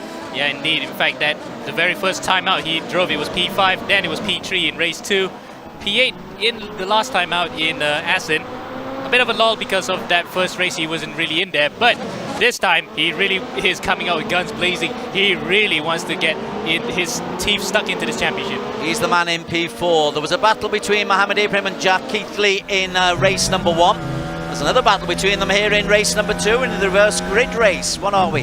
We're 5.5 minutes into this race. Is anyone going to brave a 2-stop gamble? They're all on hard tyres, so probably not. Definitely not. They're definitely going for that. Yeah, they're going to go long into this stint and try to at least either by the halfway point or before the 20th minute mark to get onto a softer set of tyres to get to the end. But that could be a gamble. We don't know if the medium tyres can actually last. Yeah, that was going to be my question. How long do you leave and how much of a gamble do you go? Would anyone maybe try and take us the 22nd minute and go soft? Maybe, but I think, oh, there's someone going off below us there. I couldn't see who that is, but I think Hearts may just be the way to go for a lot of these drivers. The man who was going off was Jin Masvilton. Martin Stefanko has had a bit of a stinker so far today. There he is, Stefanko, championship leader, but he's only P10 here. Hasn't set, his top time is a 1:31.245. Effectively, he's a second off the real pace.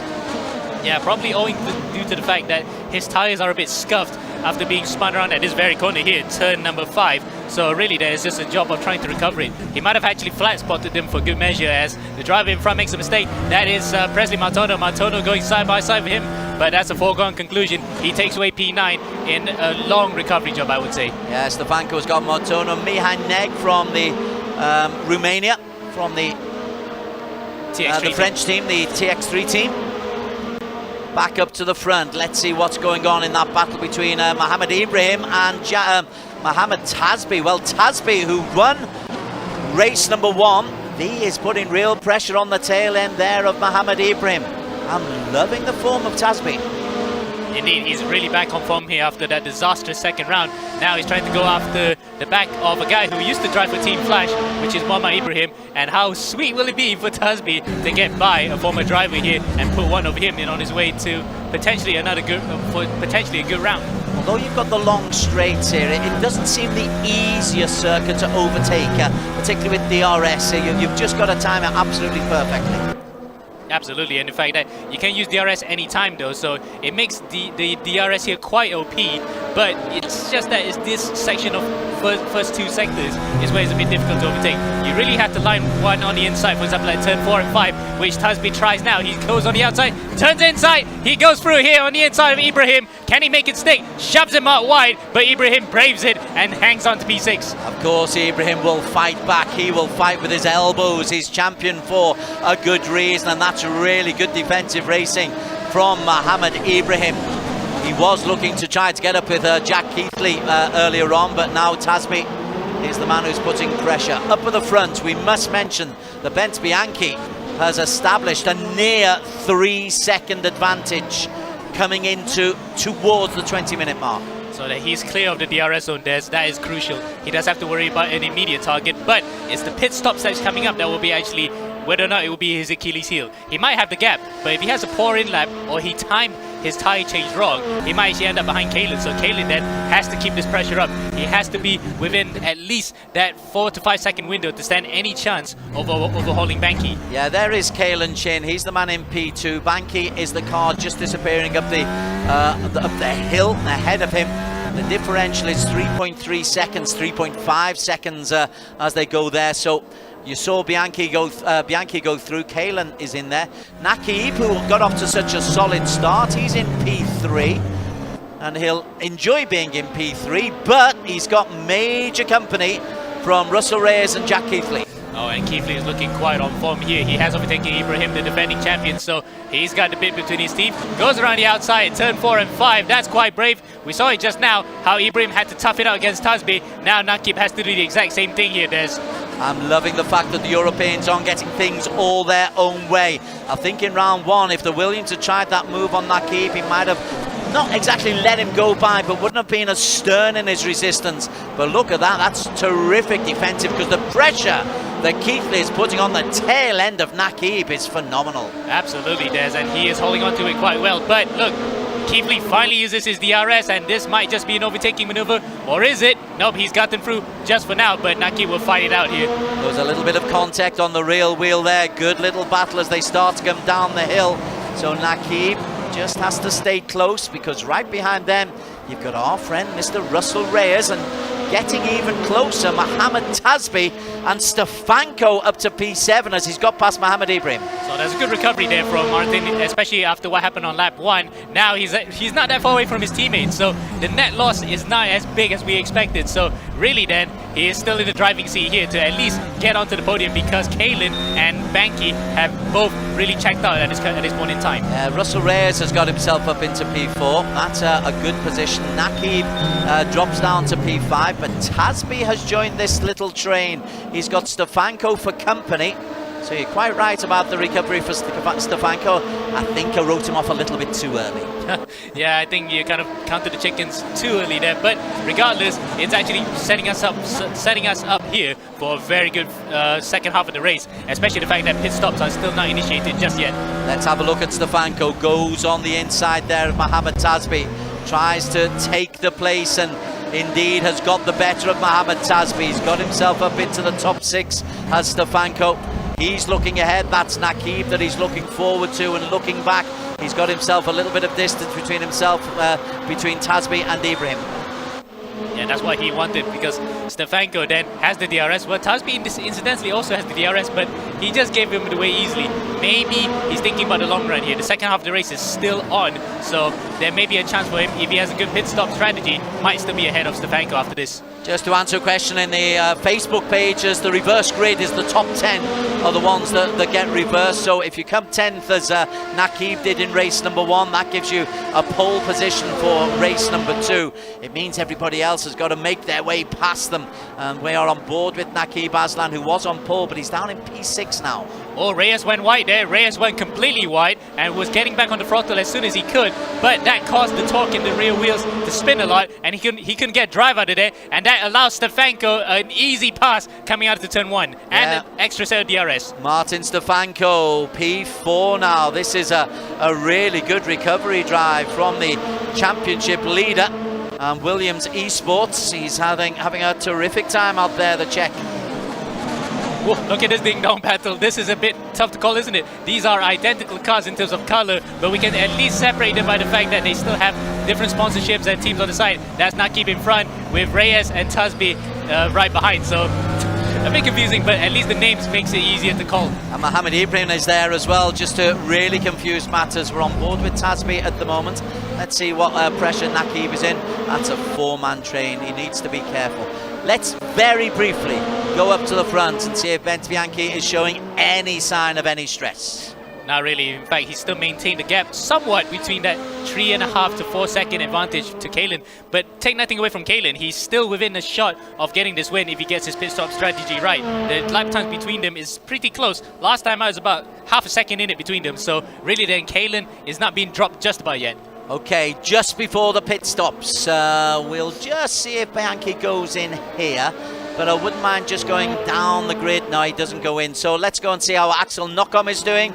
Our 10-year-old superhero is down in P13 for Team EGG at the moment. As for the Brunei contingent, Ben Seek and Lance Lau, they've had problems, but they're 14 and 15 at the moment. The Apex E-Racing Brunei team, Inigo Anton, has not had a happy day on debut for Team Flash. It says Safe House, but he's debuting for Team Flash. He's down in P16 just at the moment. Right then, back for the battle in for P4. Stefanko has got himself quite a bit of a leeway ahead of Russell Reyes, and Tasbi has got himself up into P5.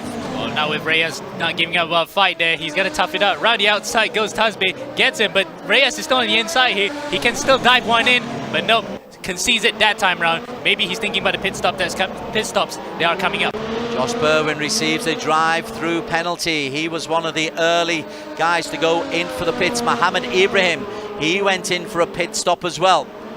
Banky has stayed out, as has Kalen Chin. That'll be interesting. Jack Keithley in P3, Stefanko in 4. Oh, they got traffic as well. That's the form of the Apex card. Jake 10 gets out of the way quite sensibly there. But yeah, the pit stops are about the halfway point, so it's close to either the 15-minute mark or the 20th minute mark. That's pretty much the optimum for a lot of these guys. Okay, Nakib Aslan, he has been in and out of the pits, do I see? Yes, as has Nabil. So they've gone in relatively early.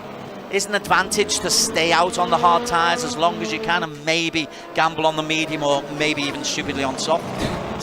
Yeah, soft may not be a good idea at all because the tyre wear is so high. But on the mediums, it might be a good idea to just extend it, especially if the hards have still enough grip in them that you might want to try that. Stefanko, he goes into the pits, as does Jack Keithley. Ben Spanky has stayed out there, so he's got a huge lead, and he's leaving his pit stop as late as he possibly can. So it's near perfect from Ben Spanky. He was second in the championship, and again, we keep talking about Stefanko, we keep talking about Williams, we keep talking about his teammate Mohamed Ibrahim, but Ben Bianchi, he's really gone under the radar as well, and he could well be championship leader at the end of today. Yeah, especially given the fact that he had a good, well, not to say better than the other guys, but he was in the points. He was in 7th behind Stefanko. But if he wins this one outright, it might set himself well here to at least chip away at the gap that Stefanko has built up. Would be his first win of the season as well, wouldn't it? He's had a couple of podiums, a couple of P2s. 2 P2s to be exact. So he's been the bridesmaid, never the bride. So he wants to become the groom here this time. Okay, we are in Aragon in Spain, round 3 of 7 of the E1 Championship 2022, the 4th season of the E1 Championship. We're on board here with Russell Reyes from JMX Phantom. He is under pressure from Jack Keithley from Williams Esports, racing out to the United Kingdom. It truly is an international stage that the E1 Championship brings you. At Aragon, it may well be virtual, but the competition is very, very real, Amo Hazi. Absolutely, the racing is itself very real and very intense. You can see a lot of drivers grimacing and really put under the cosh here. Look, you can see there, Ibrahim wiping off the sweat off his forehead. He is really pushing as we look at Banky now into the pits. Where's he kind of going to come out in relation to the rest of the drivers who have pitted? Well, Kalen Chin has stayed out on the circuit, I think. We're on board with Mohammed Ibrahim just there. And Kalen has pitted as well. Actually, Kalen now has a drive-through penalty. Oh, that hurts. Oh, that hurts. Oh, that was disastrous for him. He was also in the pit lane at the same time with Banky, and that, look at that, the gap's only a second. He had it there. He could have actually taken the lead of the race if he didn't have that drive-through penalty. Confirmation there from the stewards in the game. The drive-through is going to be so painful for Kalen. He's going to tumble through the order after this, Des. Bottom left of your screen is Kalen Chin. He knows the news. He knows the... How can you make such a mistake? I think it could be easily done, especially given the fact that it's such a high pressure situation. He wants to get the pit stop quickly as possible, but he missed the line by just a fraction of an inch, I guess, because RaceRoom doesn't give that much leeway. About 1 or 2 kilometers per hour up will be enough to give you a drive-through, so that's what Kalen has actually befallen into. It's been a wild, wild day for young Kalen Chin. 15 and learning with every single race, but it makes the opportunity for Ben Spanky to pick up his first victory of the season almost, even with 11.5 minutes to race, almost a foregone conclusion. Almost, but he still has to deal with other drivers behind, including the likes of Nakib Aslan and Russell Reyes, who might be closing up. But in this case, his team might have been telling him to just back it off, let Kalen through, right about as I was saying it. Or are they? They're going to go side by side here. But Kalen goes through into the lead for the time being, at least until he does his drive-through. Yeah, there he goes with the drive-through. Banky, oh, he's not impressed. Benz is not impressed with Kalen Chin just there. Oh, in fact, it's even worse for Kalen. He's done an Austin Powers. He's actually stuck it right there in the pit lane. No, that is so disastrous for the young Aussie Singaporean. You can feel that frustration, and there you go. The picture says 1,000 words at this time, Des. Oh, ouch. Oh, ouch. That was not much fun for Kalen Chin. I just need to bring a bit of attention to Presley Martono, the only guy out there on medium compound tyres. At the moment in P9, has he got a chance to elevate himself up? Will those those medium compound tyres, he and Jake tend to be fair, but Jake is way, way, way out of the opportunity. But Presley, a real racer for JMX Phantom, is there a possibility of him making up to the top 6? He's got about 6 or 7 seconds to do it. Yeah, I tell you what, actually he might do it, but because the wear is so high, the medium tires actually might be meaningless by the time that he actually gets it up into operating temperature. He will wear it out quite fast if he actually drives aggressively, so he might be able to overtake 1 or 2 drivers, but to catch up the rest of that top 5 might be a bridge too far. We'll keep a close eye on his lap times. At the moment, his fastest lap is a 1:32.3. Fastest lap of the race so far is a 1:31.245 by Stefanko. So Stefanko and Keithley in the latter stages of this race, maybe they will come into play an awful lot more. There is Stefanko, the Slovak, in championship lead. Oh, they're through to the pits a second time, so Stefanko's in as well. Might have been an actual drive-through too, I think, Des. Because that is not a scheduled pit stop by any means. This looks like a drive-through, and this will now turn the championship right on his head once again. Dear me, Jack Keithley is the man in P4 as Stefanko. That's purgatory. That is purgatory. Yeah, that is absolutely painful, isn't it? It's like going through 1,000. I don't want to say the D word. I was about to say it, but 1,000 years of torture with that one. It's just so slow. You just can't go through that pit lane until you get onto the other side, see the light of day again, only to find out that what you're chasing after is long gone. Tell you what it means, Nakib has got himself back up into P2. He's played this one pretty well. Yeah, in fact, he's quietly come up to the back of Banky after Kalen went out of the way, of course. So we were robbed of a grandstand finish. If Kalen actually got that pit stop right, we would have been commentating on Banky and Kalen going at it. But unfortunately, that's not how it's turned out. Maybe in an alternate universe that has happened. But Nakib then, with a brilliant second race, look at the stern focus on his face. He knows full well that he wants to recover after a disastrous first race. Kalen Chin has dropped down to P13. Nabil Aslan, P14. Russell Reyes again continues to impress. Here is Reyes in P3, 21-year-old Filipino. But he'll be very aware that in his shadow, you can see the Williams getting closer and closer. Was he close enough? He's close enough for DRS. Here's Jack Keithley. A white, blue and very dark blue shadow to be exact, coming up fast here. And they did say earlier, we heard from Keithley, that they focus on the race setups. Oh, there's a car spinning. That is actually a black cards car. That might be Kalen. It's bound to be Kalen. Of course it's Kalen. No, I thought for a second that might have been Josh as well, but Josh is actually doing a pretty good race here up in P10. So Kalen then in the highlight reels for sadly all the wrong reasons. He's in the highlight reel full stop. Let's just follow him through qualification where he made it at the very end, and then a bizarre race one where he came P4 and really, well, great for the highlights, but not good for his seasonal points total. Yeah, he's going to have to bank on his final season charge that he is known for at this point in time to really get him up into that top 5. As further up in front then, we might have a battle on our hands between Nakib Aslan and Russell Reyes. That will be a tasty confrontation, especially given the fact that these two can be quite hard defenders. Okay, there is the gap as they come down the hill. Not close enough for DRS, I don't think, Reyes. But Reyes has got to be, I think, not looking forward, more concerned about that close shadow right behind him. That is Jack Keithley, who's looking for back-to-back podiums today, and maybe he can go to the top of the overall championship standings. Indeed, it's going to be tight. Yep, but Stefanko, despite the drive-through penalty, is still in the top 8 as Keithley gets it wrong there through the first turn. He went onto the curb, locked up, but luckily no one behind him is close by to take advantage of that. So he stays in 4th, but he loses a bit of time to Reyes. Stefanko is indeed, as you say, he is in the top 8. Ben Spanky, occasionally we've got to go to our leader. 3.5 seconds clear, Banky. I don't know if I can trust that gap, because sometimes it goes up a lot and then it drops quite a lot as well. So it might just be within that 3-second gap or 3 to 4 second window at least. So we can't really say for sure if Nakib's actually chasing, unless of course physically we can see the car is actually right behind him. But for the time being at least, Banky is in full control. Well, this might be an opportunity as Banky looks back up the hill. We wait to see if there's any car coming down the hill behind him as the RaceRoom sign is there. There, it's as close as we've got. It's about 4 seconds for Nakib Aslan.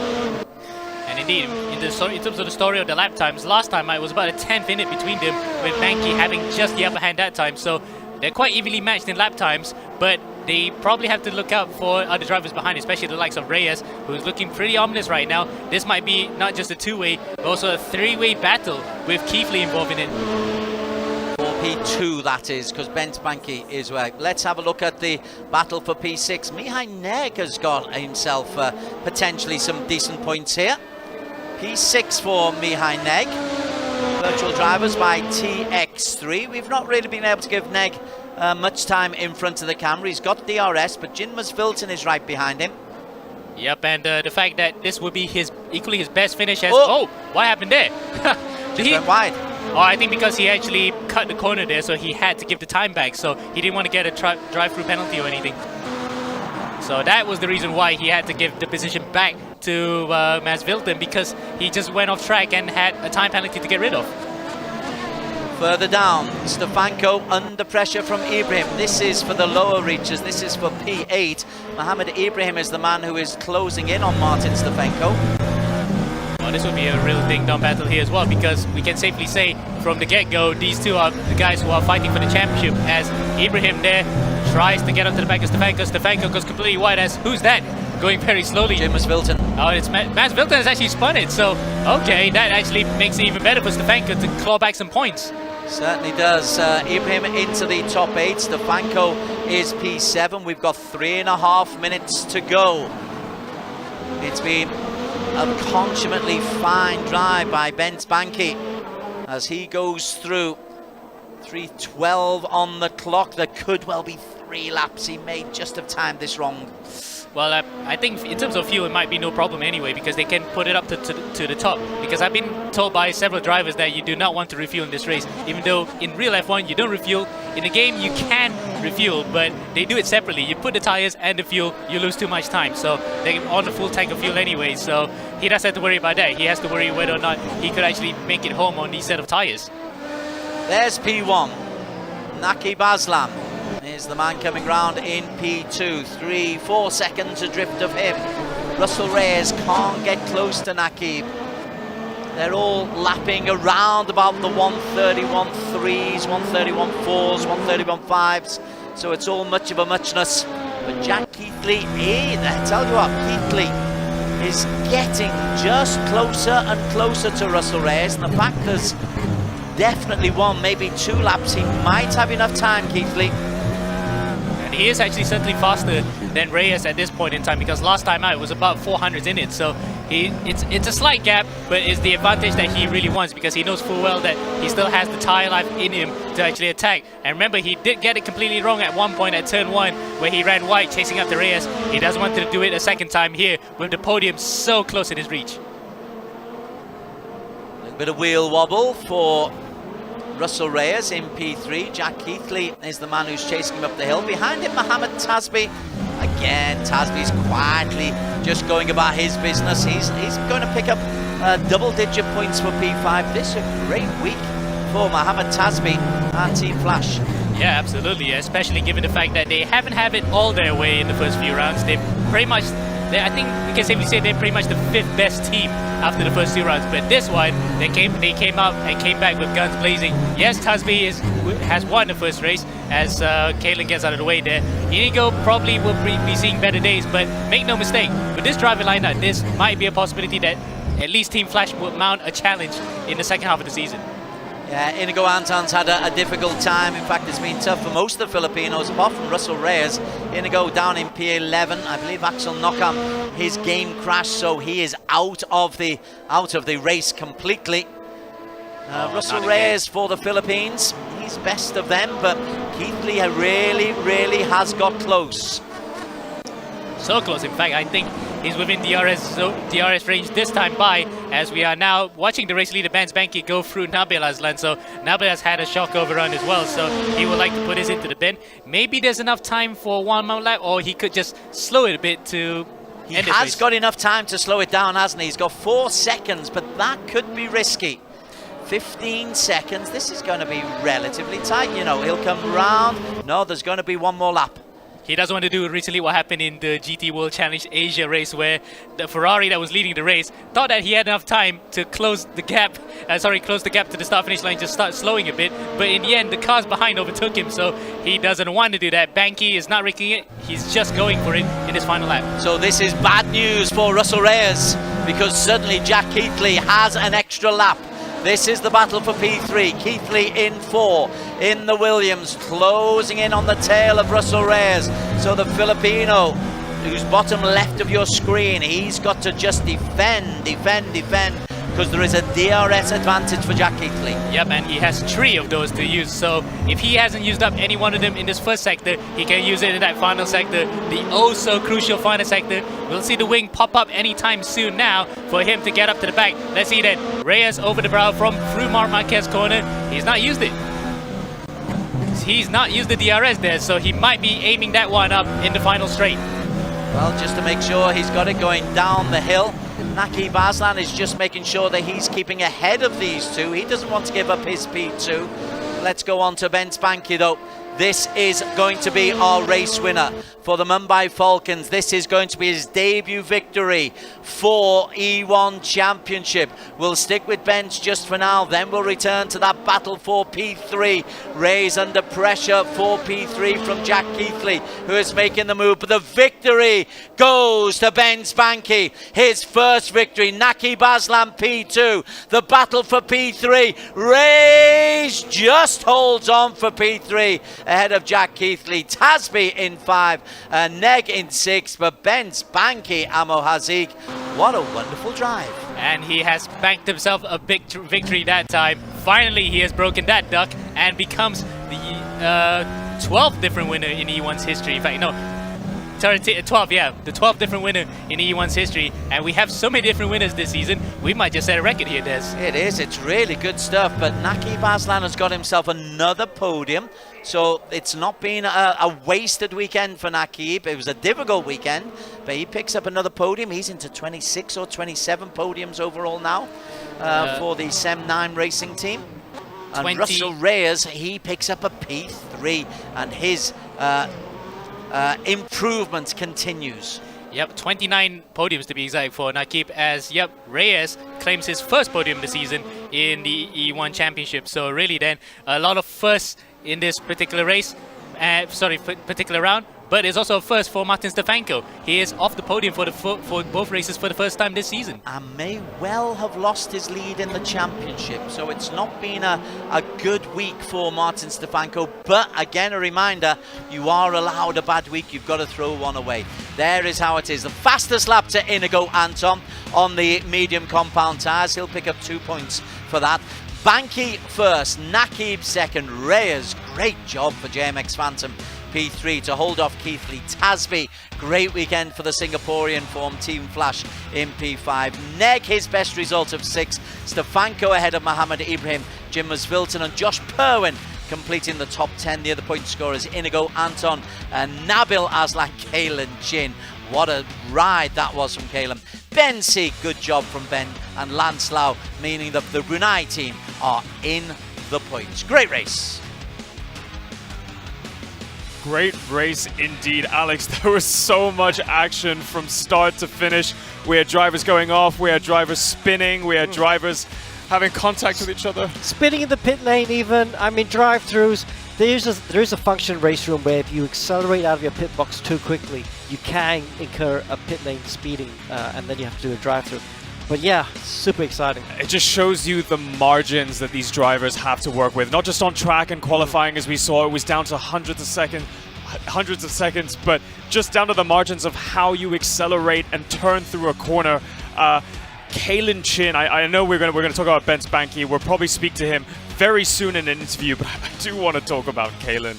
Yeah, that was just such an unfortunate recovery drive at the end. Oh, yeah, he did a great job at the pit stops to get right behind Bianchi. He was in DRS, but he spun in the pit lane, and then when he went to serve it, he spun again in the pit lane. So, you know, he had a good race one.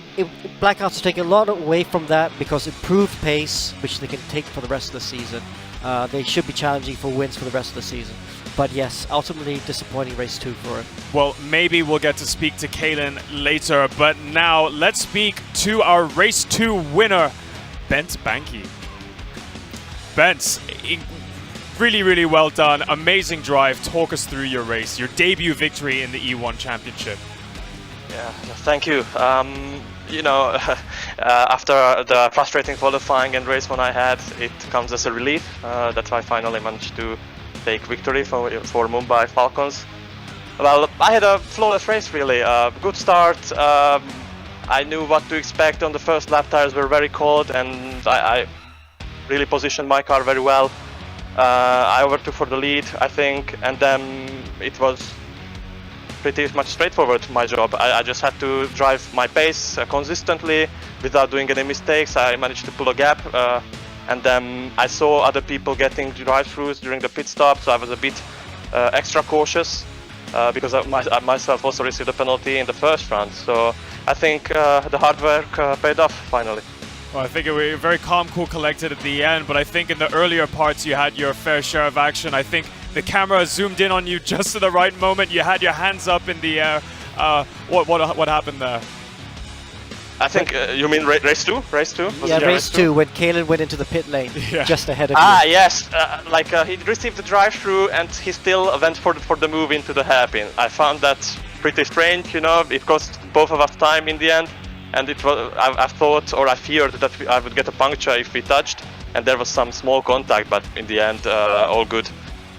Yeah, fair enough. All paid off in the end. Congratulations, you're the 12th different winner of the E1 And Championship. just one question. We're obviously doing the counting now. My math's not very strong, but I think Benz is winning the championship now. That's right, and we will get that tally at the tail end of this show. But before then, I think, Alex, we have time to speak to one more driver. Let's speak to P2, Nakib Aslan. Hello. So, you must be pleased with that. It looked like you were struggling in the first stint, but to come through for second position? How's that? I am out of breath. That was a really intense race. I think we saw in quali that the pace wasn't there. So race 1 was a struggle. I think we got a good start, and it just got away from us at the curb. Just certain technical issues. But race 2, yeah, that first stint was kind of difficult. I don't know why. I'm probably just not used to the hards. I really didn't do many laps heading into this one, so just trying to be playing catch up really. And yeah, I think I opted to go for the undercut. Played off well because I jumped them quite significantly actually, and just drove the wheels off the car in that last stint because I was expecting to get swallowed up because everyone else behind me was looking really quick. Russell and Jack was catching up quite quickly, but yeah, really glad that we got to seal it off with the second place. Oh, congratulations. He's got some good points in that second race. You could see that pace was much stronger in that second race. Thank you for that, and well done. Thank you. All right, we have time for one more interview. Let's talk to our P3 result, Russell Reyes. Yeah, it'd be great to talk to Russell, because Russell was so entertaining, wasn't he? He was up and down, and you can see he's a very attacking driver.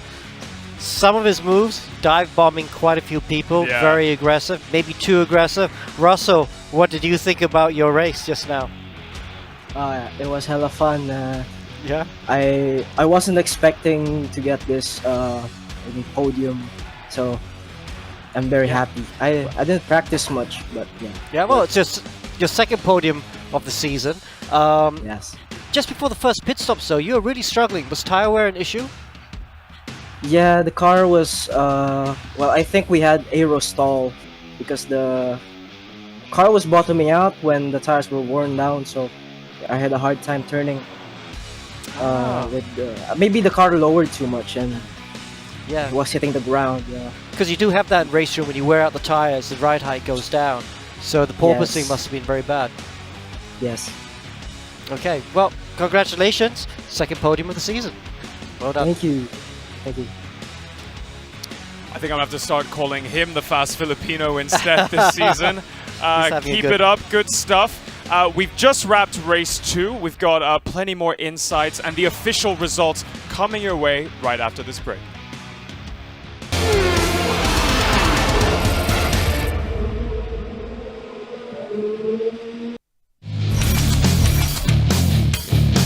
Anton is trying to get on the tail end of his young compatriot. Anton looking for a way around, but Axel Knockham, let's just see some of his defensive work here. DRS is being utilised successfully or not. Oh, he dinked one on the inside there, but Banky as well, he actually dinked on the inside very late to actually defend. Now it's going to be game on. Fights on between these two for the first race win of the season. Banky goes outside and Kipley goes on the inside, which in turn turns to the outside coming out to turn 3. It looks as though he's using DRS again, but Banky, I think, is on the overtake button. He is clear away from the Williams eSport driver. For once, Russell Reyes making the noise out of the Philippines. As he comes down, is he close enough? He can use his DRS, and he will try and use his DRS here. And Russell Reyes tries to go on the inside, successfully does so. Takes a P6, the switchback is on from Mohamed Ibrahim. Look at that, they pulled away from Stefanko. They're gonna dink left and right. This is almost like Nico Hulkenberg and Nicolas Lapierre back in 2005 for the A1 GP race. And he's gone through. Kipley's gone through for the lead. Mohamed Ibrahim has come through from a P4 on the grid, and he's got himself an early start, and there's contact. Neg is out. Ibrahim is taken out. Neg has actually survived. Oh, Keepley spun it. Keepley has half spun it, and into the crowd. It's a chaotic start to race 2 there. Inigo Anton in the groove as well, back in P4. Presley Martono leading the way. And that's a very familiar position for him. Oh, that's a spin. That might be Nakib. It is Nakib. Nakib has dropped it out of the final corner. And look at that. The rest of the field swung by, including his brother Nabil there. What an absolutely shocking start. Look at that. That's brilliant racecraft from Ibrahim to actually hold on from the outside, trying to defend from Stefanko. Now, he's going to be a bit of a sitting duck because Stefanko and his teammate right behind him, Banky, also have DRS. He has to give up this for now. They've come out behind Presley Martono, but within 2 seconds, and he's on cold tyres, Martono, at the moment, so he could come under immediate pressure if Banky can. Well, it just depends how quickly those tyres can warm up. Oh, Ibrahim spins. He's on double medium, so that actually helps out for his cause towards the end of the race, unless of course he does a lot of that. That was a lockup. Oh, he spins! He's actually spun at turn 9. Now that will put everyone else back into play, including the likes of Nabil Aslan, who takes the lead. He's got the remaining DRS that he can use here to attack, while Nabil then, look, he's actually still ahead. The DRS has not been an advantage to Stefanko because he's using the battery power, any battery power he has left in his bank. Oh, he spins! He's been taken out by Stefanko, and the hit has actually compounded that. So, that will be a controversial finish here.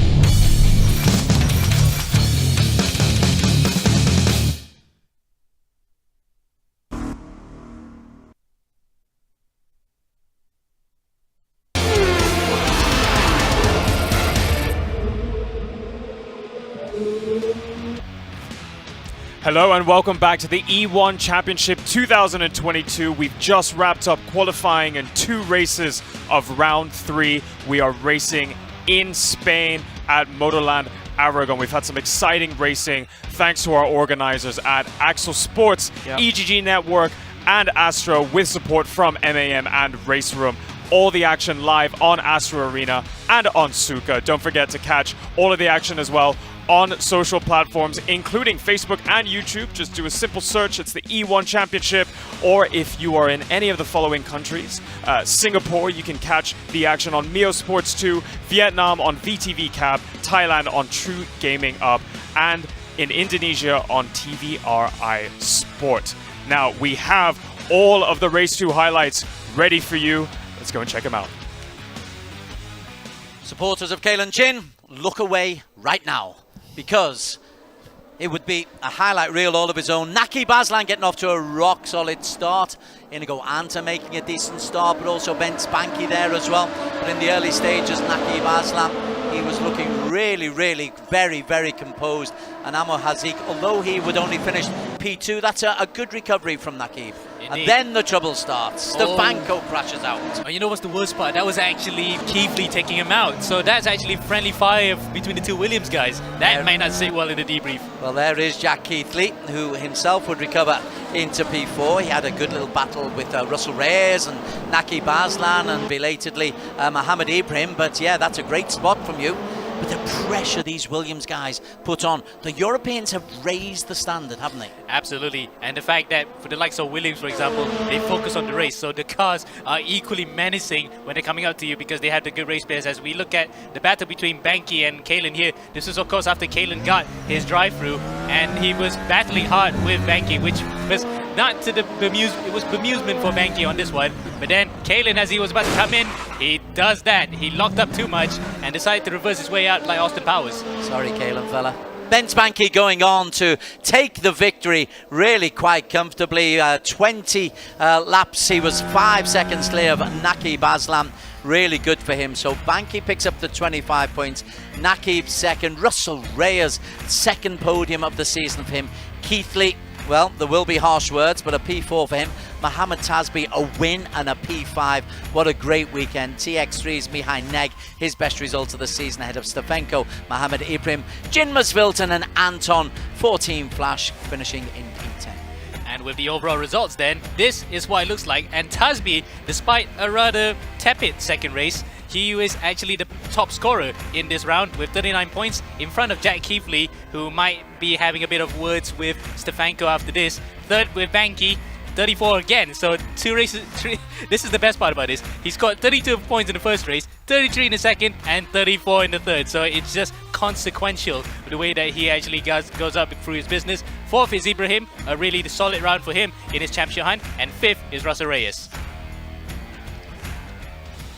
You know, Alex, I don't want to jinx it, but we're pretty much halfway through the season now, and I think this is the most exciting season of E1 that I've seen so far. There are genuinely so many drivers that have the potential to win, but it's still too hard to call. Yeah, I think we've had 6 races over 3 rounds, and I think we've had 5 different winners, so that's pretty good. I mean, it's just great, you know. It's our 4th running of E1 championship, and we got the Europeans coming over and racing with us. And yes, we know we have some difficulties with ping sometimes because we've got people racing from around the world, but I think it's worth it because it is entertaining. We've seen some good racing, some very high quality racing, and yeah, it's great for the region to see this sort of quality racing over here. Well, something that makes the racing just a little bit more difficult for both the teams and the drivers is the track balloting, and I'm very, very excited to see what we end up getting. So round 4, that's in a week's time. Alex? Yeah, well, I'm not opening anything. I'm just showing you that each paper has different tracks on it, so you can see it's pulled from a bunch of different tracks, and then yeah, we are going to mix it up. Do you wanna pick it? Do I get the honors? Get the okay, honor, here we go. Go on, go for it. Don't look. All right, I'm gonna look away. I'll go for this one. Off you go. And we have Donington Park. Wow. We're going to the UK. Tight. That's a short track. We're getting all the short tracks actually. So Donington Park. Wow, that's going to be very interesting. Okay. Never raced there before, and that's going to be interesting to watch. Have you raced there before? I mean, E1's never raced there. I've raced there several times. It's a great track. But E1's never raced there before. It's shorter. It's going to be a bit like Assen. Can overtake that, but it's going to be a bit tricky. Tire wear, what are we looking at? Tire wear's not going to be too bad, but I think we're going to see a similar sort of race that we saw at Assen, and this is a fixed setup round as well. So we're going to see some aggressive driving next week. Well, this is going to be very, very exciting because we've seen the penalty points that our drivers have been collecting. We've seen the incidents that have happened even on a track like Motorland Aragón, where there's loads of space on either side. There's runoff for drivers to kind of go too wide. But over here, I think drivers reaching that halfway point in the championship, they're really going to have those calculated moves between aggression and thinking about the championship. Absolutely. And you got to stay out of trouble as well. I mean, Des, you saw the aggressive racing we saw at in Assen. I think we're going to get at Donington. That's exactly what you love. Absolutely loving the idea of some aggression, some less conservatism, Alex. Talking about conservatism, if somebody had gambled on a 2-stop strategy, soft compound tyres, there's a possibility of a real upset going in today, I reckon. Yeah, we should just... he ignores me. Yeah, Jeff, we just increase the tyre wear, make it compulsory to do 2 pit stops. But no, it's... I think that we throw plenty at the drivers already. You know, it's a real challenge for them, and I think I don't think they need any more. So we know drivers like Kalen Chin have been with E1 for a couple seasons now, and we've seen them grow as drivers. Even with the progression that Kalen has had, how is he going to bounce back from this round in particular? Because we saw how upset he was after that performance. I think, well, it depends how he frames it, obviously. If he just focuses on the mistake and the loss of points in race 2, that's not going to be very good for him, obviously. But, you know, he's a bit, even though he's so young, what is he, 15? He's an experienced campaigner. He's been winning races in many sim races around the world. I think he'll take the positives. I think he possibly had the fastest car today. So the hard work they've been doing on setup is paying off. They need to keep pushing for that. They'll actually be unhappy that the next round is going to be a fixed setup round, because I think they've done a really good job with the setup of that car today. And Kalen should take all the positives from that and come back stronger next week and try and win his first race of the season. All right, well, the championship standings so far are now ready. I'm going to hand it over to Des and Amo to walk you through.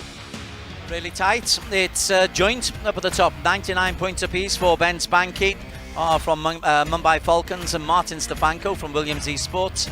And Jack Keithley's there with 83, but just 2 points ahead of Mohammed Ibrahim. So you can see Williams and Mumbai Falcons dominating things. Nakib, 68 points. Russell Reyes reward for a really good season, 63 points. Kalen Chin, all the entertainment, Kalen, but it's still 56 points, which is good. Tasby's rewarded for his excellent work today on 55, and Nabil Aslam all above 50. We've got genuine contenders here, 4 genuine contenders for the title. Naki possibly an outside bet. Reyes and Kalen Chin can still come into it as well. Indeed, and this will translate well as well to the team's championship because it is quite close as well. 3 points in it between Mumbai Falcons and Williams Esports. It can't get any better than that, doesn't it, Des? Because these two teams are like the standard of the field. But make no mistake, we still have the next half of the season to go. We can still have Sam 9, even Black Arts, and in fact even Team Flash if they could get it together. Also with JMax Phantom, the rest of the field here, the rest of that top 6 here really are very close and competitive. I can't wait for the next half. It is so close up front, and it's only gonna get even closer. We have round 4 coming your way in a week's time on the 28th of September. Don't forget to check out the show live on E1 Championship at 9 p.m. Stay tuned on our social media as well. But that's all that we have for you tonight. My special thanks to Des and Amo in the commentary booth. As always, an absolute pleasure. The racing's great. The racing's been very good. And my thanks to Alex, our race director. Yeah, absolutely. Great to be here. Can't wait for round 4. And that's a goodbye from me. See you all next week. Take care. Bye-bye.